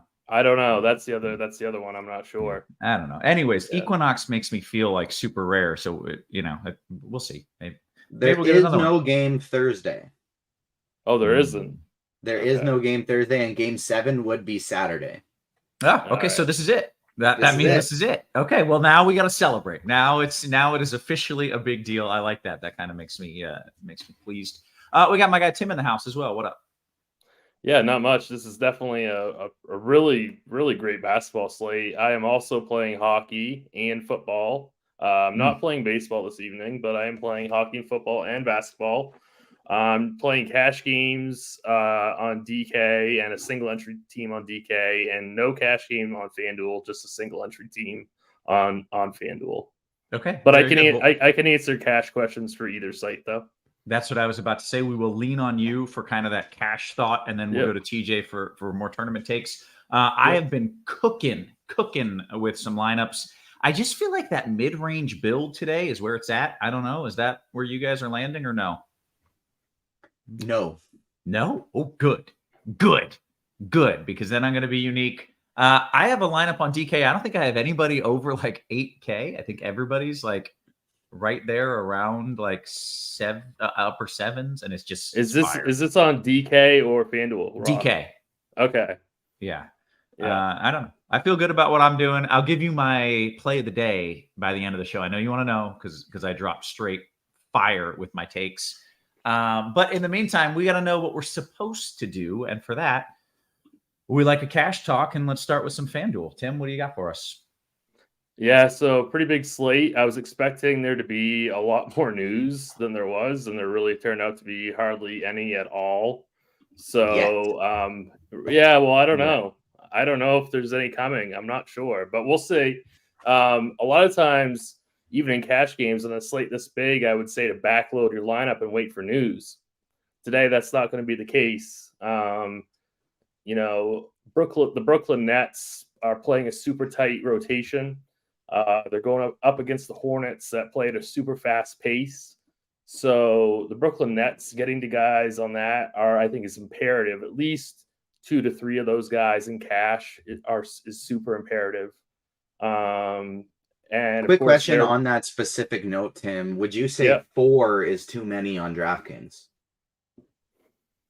It's really tough. I think it is. I think it is. I think I'm doing 3, but I wouldn't say it's horrible if you did 4, if that makes sense. I don't think it's a horrible play to play 4 in cash, but I think I'm doing 3. And like I could do somebody like a Dennis Schroeder instead of Cam Thomas today, but I'm on the same page as Bobby. I really like Cam Thomas, and so I'm just gonna do it. Yeah, I mean, I certainly can't fault anybody if they want to go that way. It's tough. It's tough though, and it's like you say like you know you never know in basketball if there's going to be news later, but I'm just really not seeing that. Like I'm not seeing any big news dropping. So the biggest piece of news is if Kyrie plays, I think that would take Luka as the better stud over Jokic, because right now I have Jokic, but I'm leaving that $400 on the table to play Luka if Kyrie sits out. So that's the one big piece of news. Then the other piece of news would be if Bam sits. I think Thomas Bryant would be in play as like a cheap center value. But I don't know. So we'll just have to wait and see what happens with that. The other kind of cash game, two more cash game plays on FanDuel that I think are very important would be Drew Holiday for Boston. We're going to want exposure to Boston today. They get a really, really cupcake matchup against Washington. Holiday's only $6,500. Like, I think he's like an easy plug-in play for cash games. And then Paulo Banchero at 7K. I think he's another one who's just way too cheap. So you could start off your cash games with a couple Brooklyn players, Drew Holiday and Paulo, and go from there. Okay. Would you mind walking us through position by position on cash? Do you feel prepared and ready for that, where you can talk about, kind of those key players at each spot, Tim? Yep. So, and we're starting with FanDuel, right? Yes, please. Yeah. By the way, this show is sponsored by FanDuel. Make sure you're checking this out because you can bet $5 on any money line, get $150 in bonus bets if your bet wins, and all customers get a profit boost every day. For new users in Arizona, Colorado, Illinois, Indiana, Iowa, Kansas, Louisiana, Maryland, Massachusetts, Michigan, New Jersey, New York, Ohio, Pennsylvania, Tennessee, Virginia, West Virginia, and Wyoming. Terms and conditions apply. Must be 21 and up. Gambling problem? Call 1-800-GAMBLER. Shout out to our sponsor, FanDuel. Tim, let's talk about that FanDuel build. Yeah, so point guard. I was just talking about Drew Holiday for Boston. I think he is like your best overall point guard play. Like I said, we're going to want exposure to Boston in a really easy matchup against Washington. He's only $6,500. I think that's way too cheap. Spencer Dinwiddie. He is probably going to be the most popular Brooklyn player, at least on FanDuel, if not on DraftKings also. He's also shooting guard eligible. I would probably put him in shooting guard, but I'm not. It's kind of, I don't know, it's tough. Because I also want to play Jamal Murray, who's only point guard eligible on FanDuel. So you might want to start off with like Holiday and Murray at point guard, and then go Dinwiddie at shooting guard. I don't know. And then I'd be curious to hear what TJ has to say about Ben Simmons. I really like him today. He's point guard power forward on FanDuel. Definitely put him in the power forward spot if you elect to play him. I know we all like to give, make fun of Ben Simmons, but I think this is a really good spot for him. This should be a game where he gets a lot of stocks, a lot of rebounding opportunities. It's going to be a really fast-paced game. I think he's got triple-double upside. I really like him. What are your thoughts on Simmons, TJ? He, I think, is my second favorite net. I have him on my cash team on DraftKings. He would also be there on FanDuel. I love Ben Simmons today. Yeah.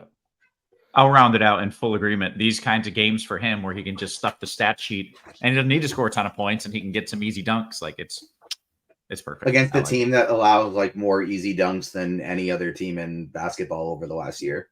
Yeah. Great this is a really great spot for him. Yeah. So I'm playing him on my single entry team on both sites and my cash team on DraftKings. So I don't know. He's frustrating, but I'm going to roster him. And then going over to shooting guard, Spencer Dinwiddie has to be in your cash games in some capacity, likely in shooting guard.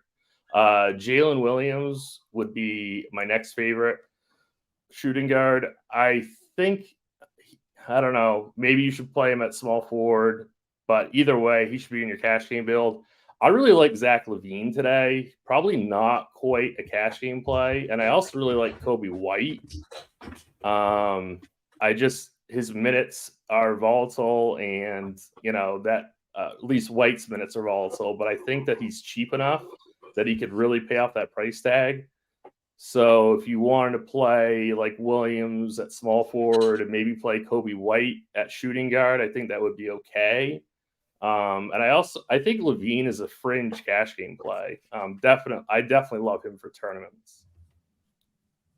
Okay, let's keep rolling through every position here real quick so we can get TJ's tournament thoughts. Okay. So Royce O'Neal is going to be the most popular Brooklyn player. He should 100% be in your cash game. Small forward or power forward, doesn't really matter. He's the guy today. He's going to be very, very highly owned. Oh, Kyrie Irving is ruled out. I wanted that after walk. I have so much Luka. Yeah. So Kyrie's out. So, but still, that doesn't really affect Royce O'Neal. He's still going to be the uber chop cash game play on both sites. The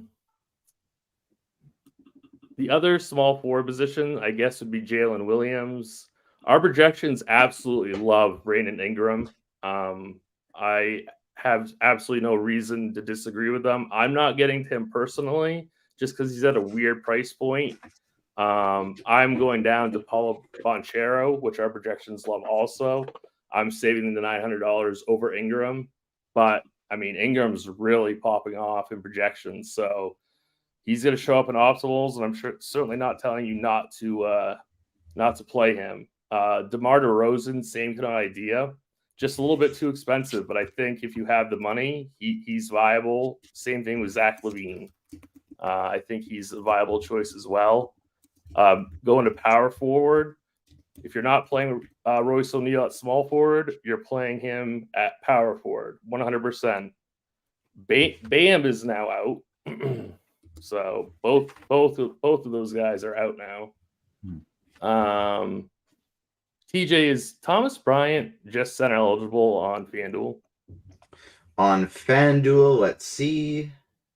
Yeah, he's only center. Yeah, just center He's eligible. I was kind of hoping he'd be power forward eligible. Okay, so either way, so what is the BAM being out? What does that mean for us, and how crucial is it now that we take advantage of that? So Mike Muscala and Okongwu were kind of the value centers. And now it's kind of more of a decision, I think, because we have Thomas Bryant, who's going to get, I think we have an if-then projection of about 27 minutes. I think that's what it was. Let me double check. Yeah, so we have Thomas Bryant for 27 minutes if Bam is ruled out. So now, instead of punting with Okongwu or Muscala, I think the preferred punt now would be Thomas Bryant. And what about Kevin Love? I mean, it seems like he's a guy who can certainly fill the stat sheet if he gets the minutes. Does he now have a path to 30-plus minutes? In our if-then, with Bam being out, we only gave Love 24 minutes. So it really didn't do that much for him. Bryant is the big winner with no Bam. Okay. Yeah. But I mean, I don't hate Love for tournaments, but for cash games, I wouldn't touch Kevin Love. But Thomas Bryant is definitely now in the cash game conversation. Yeah. Any other names you want to run through here? I think I just want to touch on center real quick. Oh yeah. Just because I just talked about Muscala and Okongwu, and now we have Thomas Bryant, and so now it's like, or do I pay up on FanDuel to go to Jokic? I think that kind of depends on your decisions, like paying up at those forward spots, like with like Brandon Ingram or Bonchero. Like if you pay down at those positions, I think you should pay up for Jokic and cash.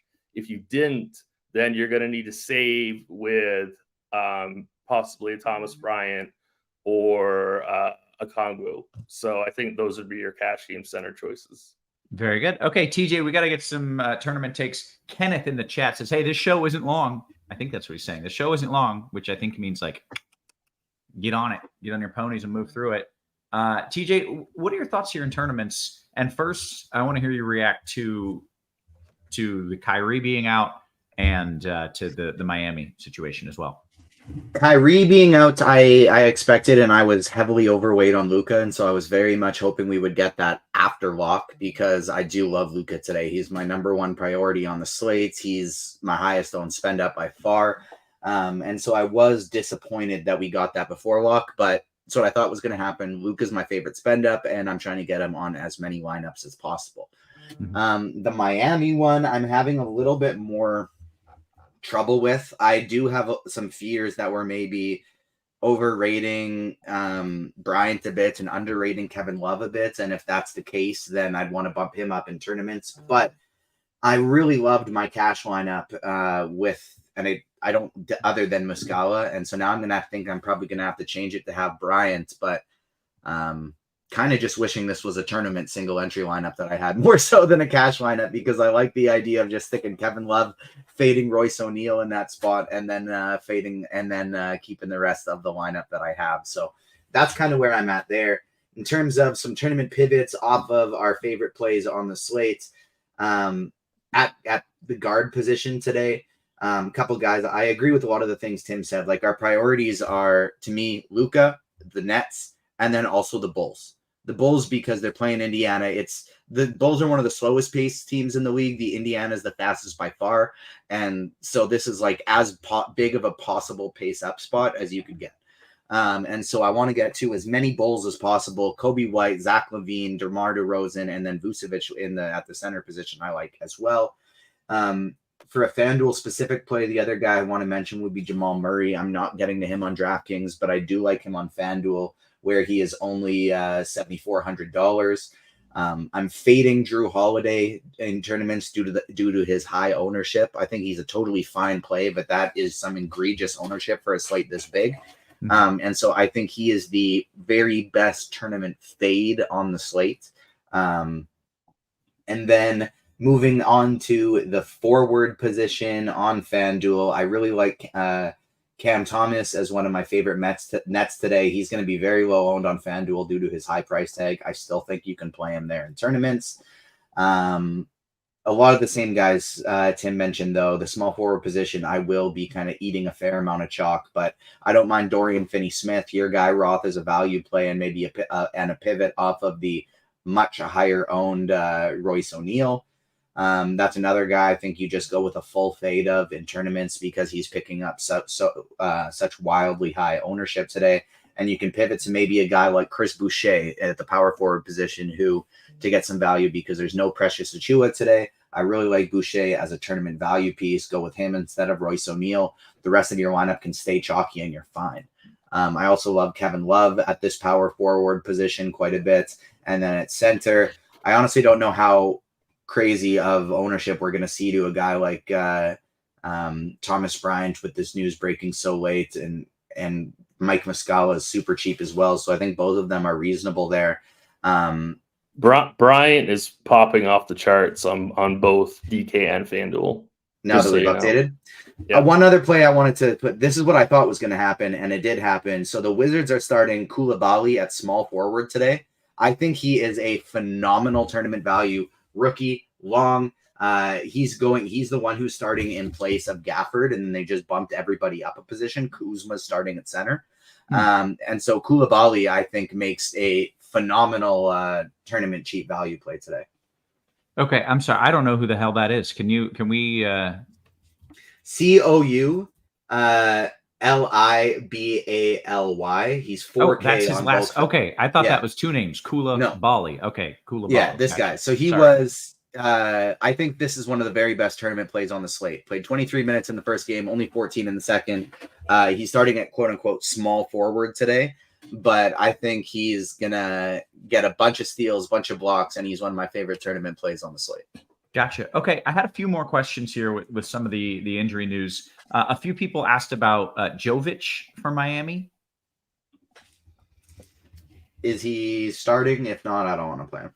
Okay, fair enough. Can you play both Love and Bryant together, or am I getting too excited about this and only one of those guys is going to get there? I think you should only play one. I agree. Definitely. Okay, fair. And then with Kyrie being out on the Mavs, does that mean a guy like Hardy, like they've got some backup guards that can chuck? Like, is Hardy going to get minutes? Who do we expect to kind of fill that role? I think Luka is just going to go even more crazy. Yeah. That's. I don't think there's anybody like on that bench that we need to prioritize in any format.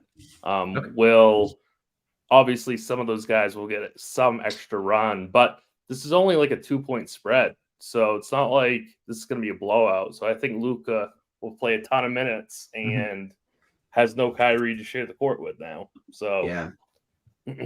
Yeah. Okay. That's fair. That's great. Let's kick it over to DK, walk through our thoughts over there. And Tim, if you don't mind kind of leading it off with a cash build.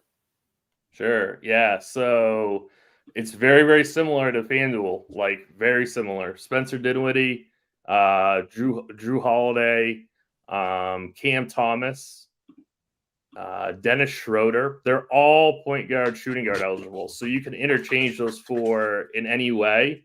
But now I think you add in Luka, right? So now I think that Luka is a cash game play. We're projecting him for 63 fantasy points, over 5 points per dollar value. I mean, that's really strong for a 12K player. So I'd say it's Luka. So now the build's kind of flipped. Now you pay up at point guard, and you punt center. Whereas before in cash, I was paying up to Jokic and punting in other places. Now it's, I'm going to prioritize Luka in cash and go down to Bryant at center. Shooting guards is basically the same thing as point guard because you have all these guys that are point guard, shooting guard. There's really not that much of a difference. The only addition now that I would make possibly is Tim Hardaway, but I think that's pretty thin for cash, but I think is at least a strong tournament play. Small forward, still it's just Royce O'Neal. 100% you're playing Royce O'Neal in cash games. There's no question about that. Tournaments, you can kind of make your own decision, but in cash, you're definitely playing Royce O'Neal. Josh Green now enters the conversation for Dallas for cash. I think, it kind of depends on what you want to do with the rest of your team. Same idea with Tim Hardaway. He's 5,100. I think he's a fringe cash game play. Jimmy Butler, he gets a decent bump with no Bam. I think I would leave him more for tournaments, but he's definitely in the cash game conversation. And I'm with TJ. Chicago is a tremendous in a spot today. So if you happen to land on a guy like Levine or DeMar in cash games, I don't think it's horrible at all. And now power forward, I think this is a place where you punt, definitely. Whether it be with Josh Green or Dorian Finney-Smith. Jalen Johnson was in my cash game build, but now I might have to change it. I'm not sure, but if you can afford him, I absolutely love Jalen Johnson tonight at 5K. I think that's it for power forward. And then center is completely different now. Thomas Bryant is now your cash game center. Mm-hmm. So there's no question about that. If you want to play somebody else in tournaments, that's fine.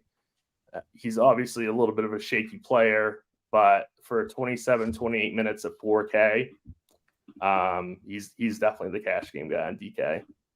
Great. Frederick says, DK cash, is Scotty Barnes cash worthy? I don't think so. Yeah. Okay. That's fair. Let's talk tournaments. TJ, on DK, I assume you're kind of building, tweaking things right now with some of the news that's just breaking. Like, what are you changing now with what we've heard? So there were some guys I was taking some shots on before at the center position, like Onyeka Okongwu, and even a guy like even a guy like Andre Drummond, who I'm still not positive I don't want to take one shot on in an MME build just because of this. If Chicago blows out Indiana in a wildly fast game, that could end up being pretty crazy for him. But it's mostly just making sure I get a lot more Thomas Bryant. I was already getting a lot of Luka, and so that's not going to change anything. But I'm making sure I get a lot more Thomas Bryant, and then also taking Mike Muscala out of my pool completely because he is no longer starting, and making sure I get more of Koulibaly. Gotcha. Well, that was a question. Roger in the chat said, can we play Muscala even though he's not starting? And your answer is not interested, or at least the better options. Yeah, he might still get minutes. He might still get value, but on such a big slate, I just don't think it's worth it. Yeah. Would you mind running through a build here on DK and kind of going position by position, or is it just the same names that you mentioned on FanDuel? A lot of the same, but I'll kind of overview again quickly. I got Luka Doncic in 50% of my lineups now. And then at the point guard position on DraftKings, my next three players are Nets, 45% Cam Thomas, 40% Ben Simmons, 35% Spencer Dinwiddie. Next guys I'm getting to are Schroeder. Can I stop you right there? Because that was actually something I wanted to ask. Everybody's playing all these Nets. My favorite player on the whole slate is a Charlotte runback, Gordon Hayward, actually. I don't know if that's ridiculous. I'm no NBA. I'm really glad you brought this up, because Charlotte's going so underowned with so much chalk with Brooklyn. Like I'm stunned at how low owned the Hornets are. But TJ, go ahead. Yeah, TJ, is there a viable runbacks there, or viable even mini stacks to be had over there? So my favorite ways to do it with are either I don't think it's wrong to do Gordon Hayward, but he probably would be my fifth favorite option of the starters. I would rather do LaMelo Ball, although maybe not now, because I'd probably just use that to pay up for Doncic. But yeah, Mark Williams, PJ Washington, Terry Rozier would be three guys I think I would rather do it with. Mm-hmm. But Gordon Hayward could probably have a ceiling game just as easy as any of the other ones could. So I don't think it's not for me, but I don't think it's wrong. Yeah. Okay. That's fair. I was just curious. We just had a question in chat. Is PJ Washington cash play? Definitely not for cash, but for tournaments, I love PJ Washington. Like he could end up playing the 5, like, because the Nets are so small. So that's a great point. I really love PJ Washington, but I don't think he's too risky for cash. Mm-hmm. But in terms of a run back, he might be my favorite.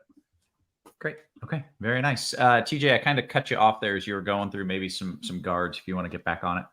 Yeah, no problem at all there. So it will be 3 nets as my highest owned guys after Luka Doncic, and I would rank them Thomas 1 for tournaments, followed by Ben Simmons, and then Spencer Dinwiddie. I'm trying to get a decent amount of contrarian spend ups of Shai Gilgeous-Alexander, a little bit of Scotty Barnes, and then a touch of Tyrese Halliburton, Trae Young, and LaMelo Ball as well. And then at shooting guard position, a lot of the same guys. The only ones I'd add in would be Zach LaVine. I'm getting some Lonnie Walker in tournaments, and same with Cade Cunningham. I like it today as well. Small forward position, Ben Simmons, Bilal Coulibaly, Ozar Thompson, DeMar DeRozan, and then I'm trying to get underweight on Royce O'Neal in tournaments. And then you can go to those Washington guys, Avdia and Kuzma. I don't mind at all. Power forward, Jalen Johnson, Kevin Love, Ozar Thompson, DeMar DeRozan, a lot of the guys I've already named here, but I don't mind Isaiah Stewart either. Taking a couple shots on Danilo Gallinari today. And then Chet Holmgren, I think, is quite interesting for tournaments today as well. Love Chet. At the center position, my favorite, obviously Thomas Bryant is the main guy today, but I think my favorite player for tournaments at the position is going to be Jalen Duren at incredibly low ownership. Yeah, his price has come up so much, but you look at his game log, you're like, well, he's probably going to get 20 points and 15 rebounds again. He's not that expensive for what he's been doing. Okay. Anything else you guys want to add in here before we dive into some QQs? Tim? Forgot about Chris Boucher. That's another cheap guy I like, but not getting to as much of him now that we have Thomas Bryant. Okay, great. Tim, anything you want to add here? Nope, I'm ready for QQs. Okay, let's do it. Scrolling up just a little bit. Here we go. FanDuel single entry. This one I think seems pretty easy now. It's Luka or Jokic in a FanDuel single entry. TJ, you're, I assume, on team Luka by a lot. Yeah, Luka by a lot. Mm-hmm. NBA DFS says FanDuel cash. Tim, I'm coming to you. Simmons and Brown, Jaylen Brown, or Aaron Gordon and Ingram. Can you say the first one? Yeah, it was B. Simmons and Jay Brown, or A. Gordon and Ingram. I think the first one. Okay, great. TJ, your favorite center, $6,500 and under on a FanDuel tournament. I think your favorite thing would be to pay down, but let's say you've got $6,500 and that's where you were spending. $6,500 at center on FanDuel. I would go PJ Washington. Oh yeah, but he's 66 though. You can't quite get him. So 65 and under. I guess it would be Isaiah Stewart. This is why Meansy and I have the once a year. You should get to have an extra $100 just to make it work. Ball says DK Cash. Tim, you want Schroeder, Jalen Johnson, or J. Rue? Your boy J. Rue. Oh, I'm sorry. It's a 2v2. Schroeder, Jalen Johnson, or Drew and Finney Smith. They're both good. I think the second one. Okay. Mike says FanDuel GPP. Tim, I'll give this one to you. How are you feeling about SGA or Halliburton? I feel like these other premium guards are going to come in at zero ownership because everyone's going to be on Luka now. I was all over SGA, but now I pivoted to Luka. Tim, do you have any interest in these guys? I definitely don't. I don't mind it. I don't hate it. I think they're great for tournaments. Yeah. Okay. Aside says FanDuel cash. Tim, what are your thoughts on THJ given the circumstances, or shall I keep him back on the banned list? Let me just like, my issue with him is he just needs to score. He doesn't do other things than score, and he doesn't score more than 30 points. The problem with THG in cash on FanDuel is there are guys that I like that are less expensive or just a little bit more. So he'd be out for me. But yeah, I think he's okay, but I don't love it. Like, can you have big games if you don't rebound and you don't get assists? Like, and you don't play defense, you don't get stocks, you just score. That's it. Right. Yeah. now he's going to drop a triple double. Now that I said that, jumping over to the YouTube chat real quick. Got quite a few questions coming in. My guy Butthole Jenkins, good friend of the show, Butthole Jenkins says, TJ, what are your thoughts on Brolo now that Bam is out? Can Thomas really guard him? No, no Brolo. Okay. Israfel Bell says, any interest in cat tournaments or cash? Tim, tournaments or cash? Tournaments only for me. Okay. Back to you here, TJ. Fanduel, Brown and Triple J, or Josh Green and Giannis?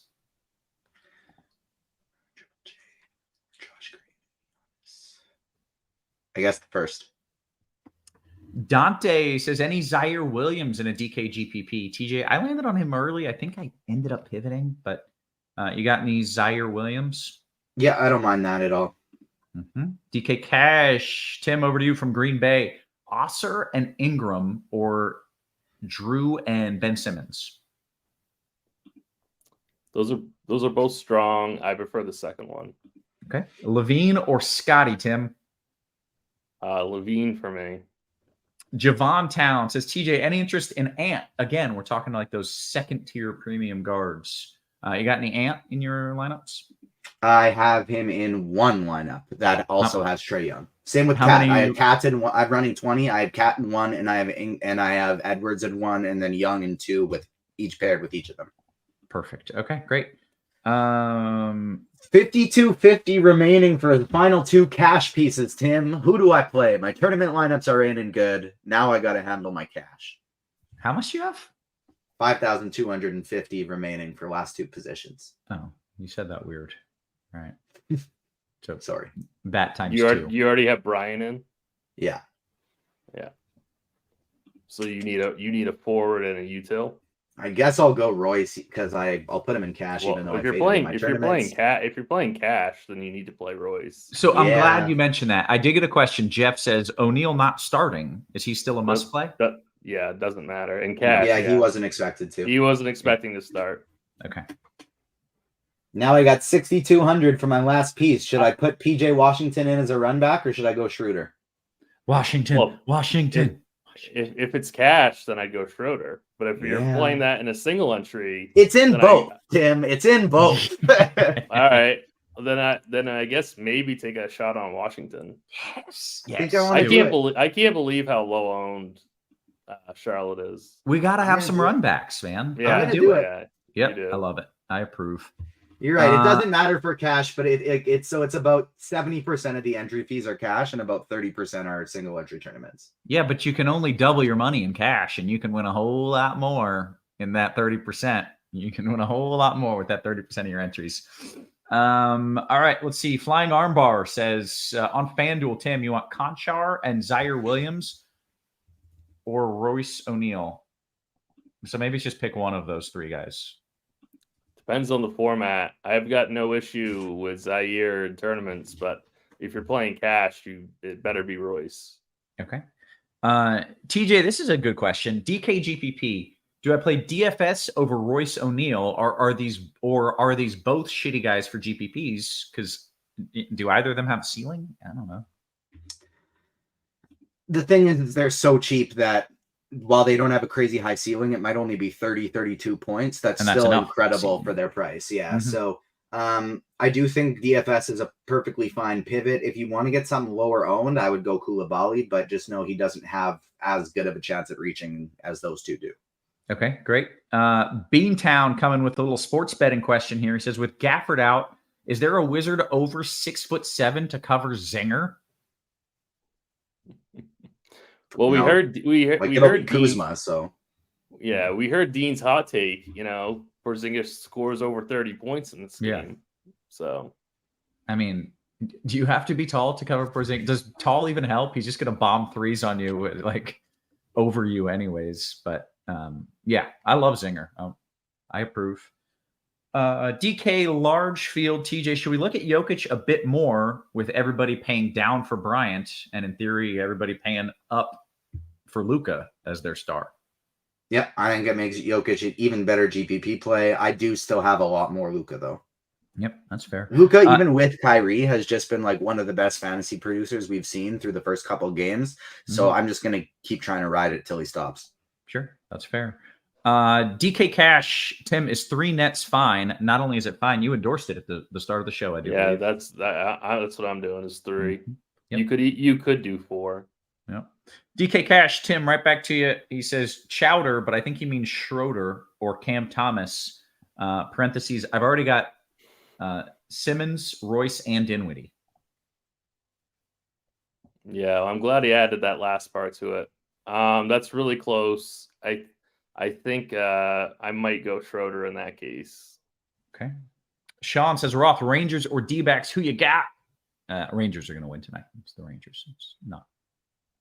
I have no idea who's pitching for either team, so don't trust that take, but just a feel. All right.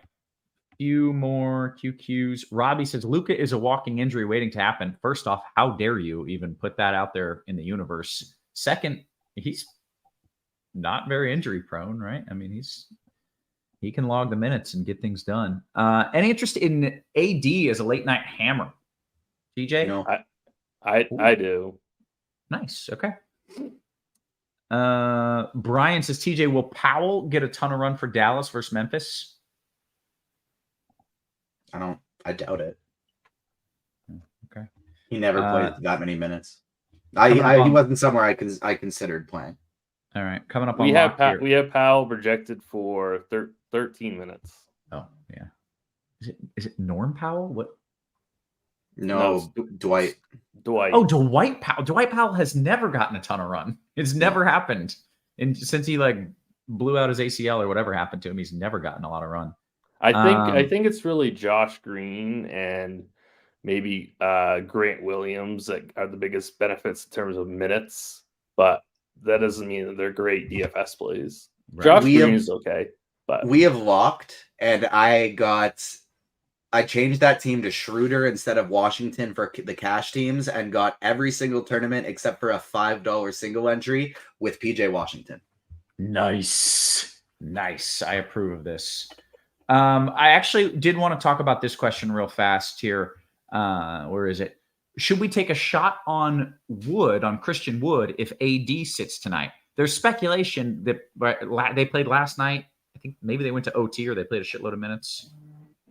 Yeah, Jonathan Kuminga just got ruled out, so maybe you can bump up Andrew Wiggins a little bit. Okay.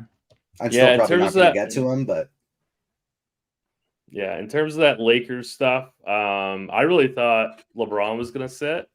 They've already said he's not sitting. I would imagine we probably would have heard about that then if AD were to sit. So I don't know. But I like AD anyway. I was actually thinking about playing him in cash at first because under 10K on DK is too cheap in that matchup. Sure. Yeah, if he's playing and running full minutes, I think he's a tremendous tournament play today. Yeah. Okay, very good. Let's see if there's any post-lock things we can get here. This might already be too late. DK Cash straight up, Tim Schroeder or Cam Thomas? Yeah, it's super close between those two. It depends on how many nets you already have. If you don't have, a ton of nets, I'd go Thomas. But if you already have 3 nets, I'd go Schroeder. Okay, very good. Gentlemen, I think we can bounce and we can go enjoy the sports equinox, which is happening right now. Hopefully everybody gets out there, enjoys it. Watch some sports and relax tonight. We are going to bounce on out of here for TJ, for Tim, for our wonderful production crew, always working hard behind the scenes. Guys, we appreciate you. We love you. And we will catch you tomorrow. You have been crushed.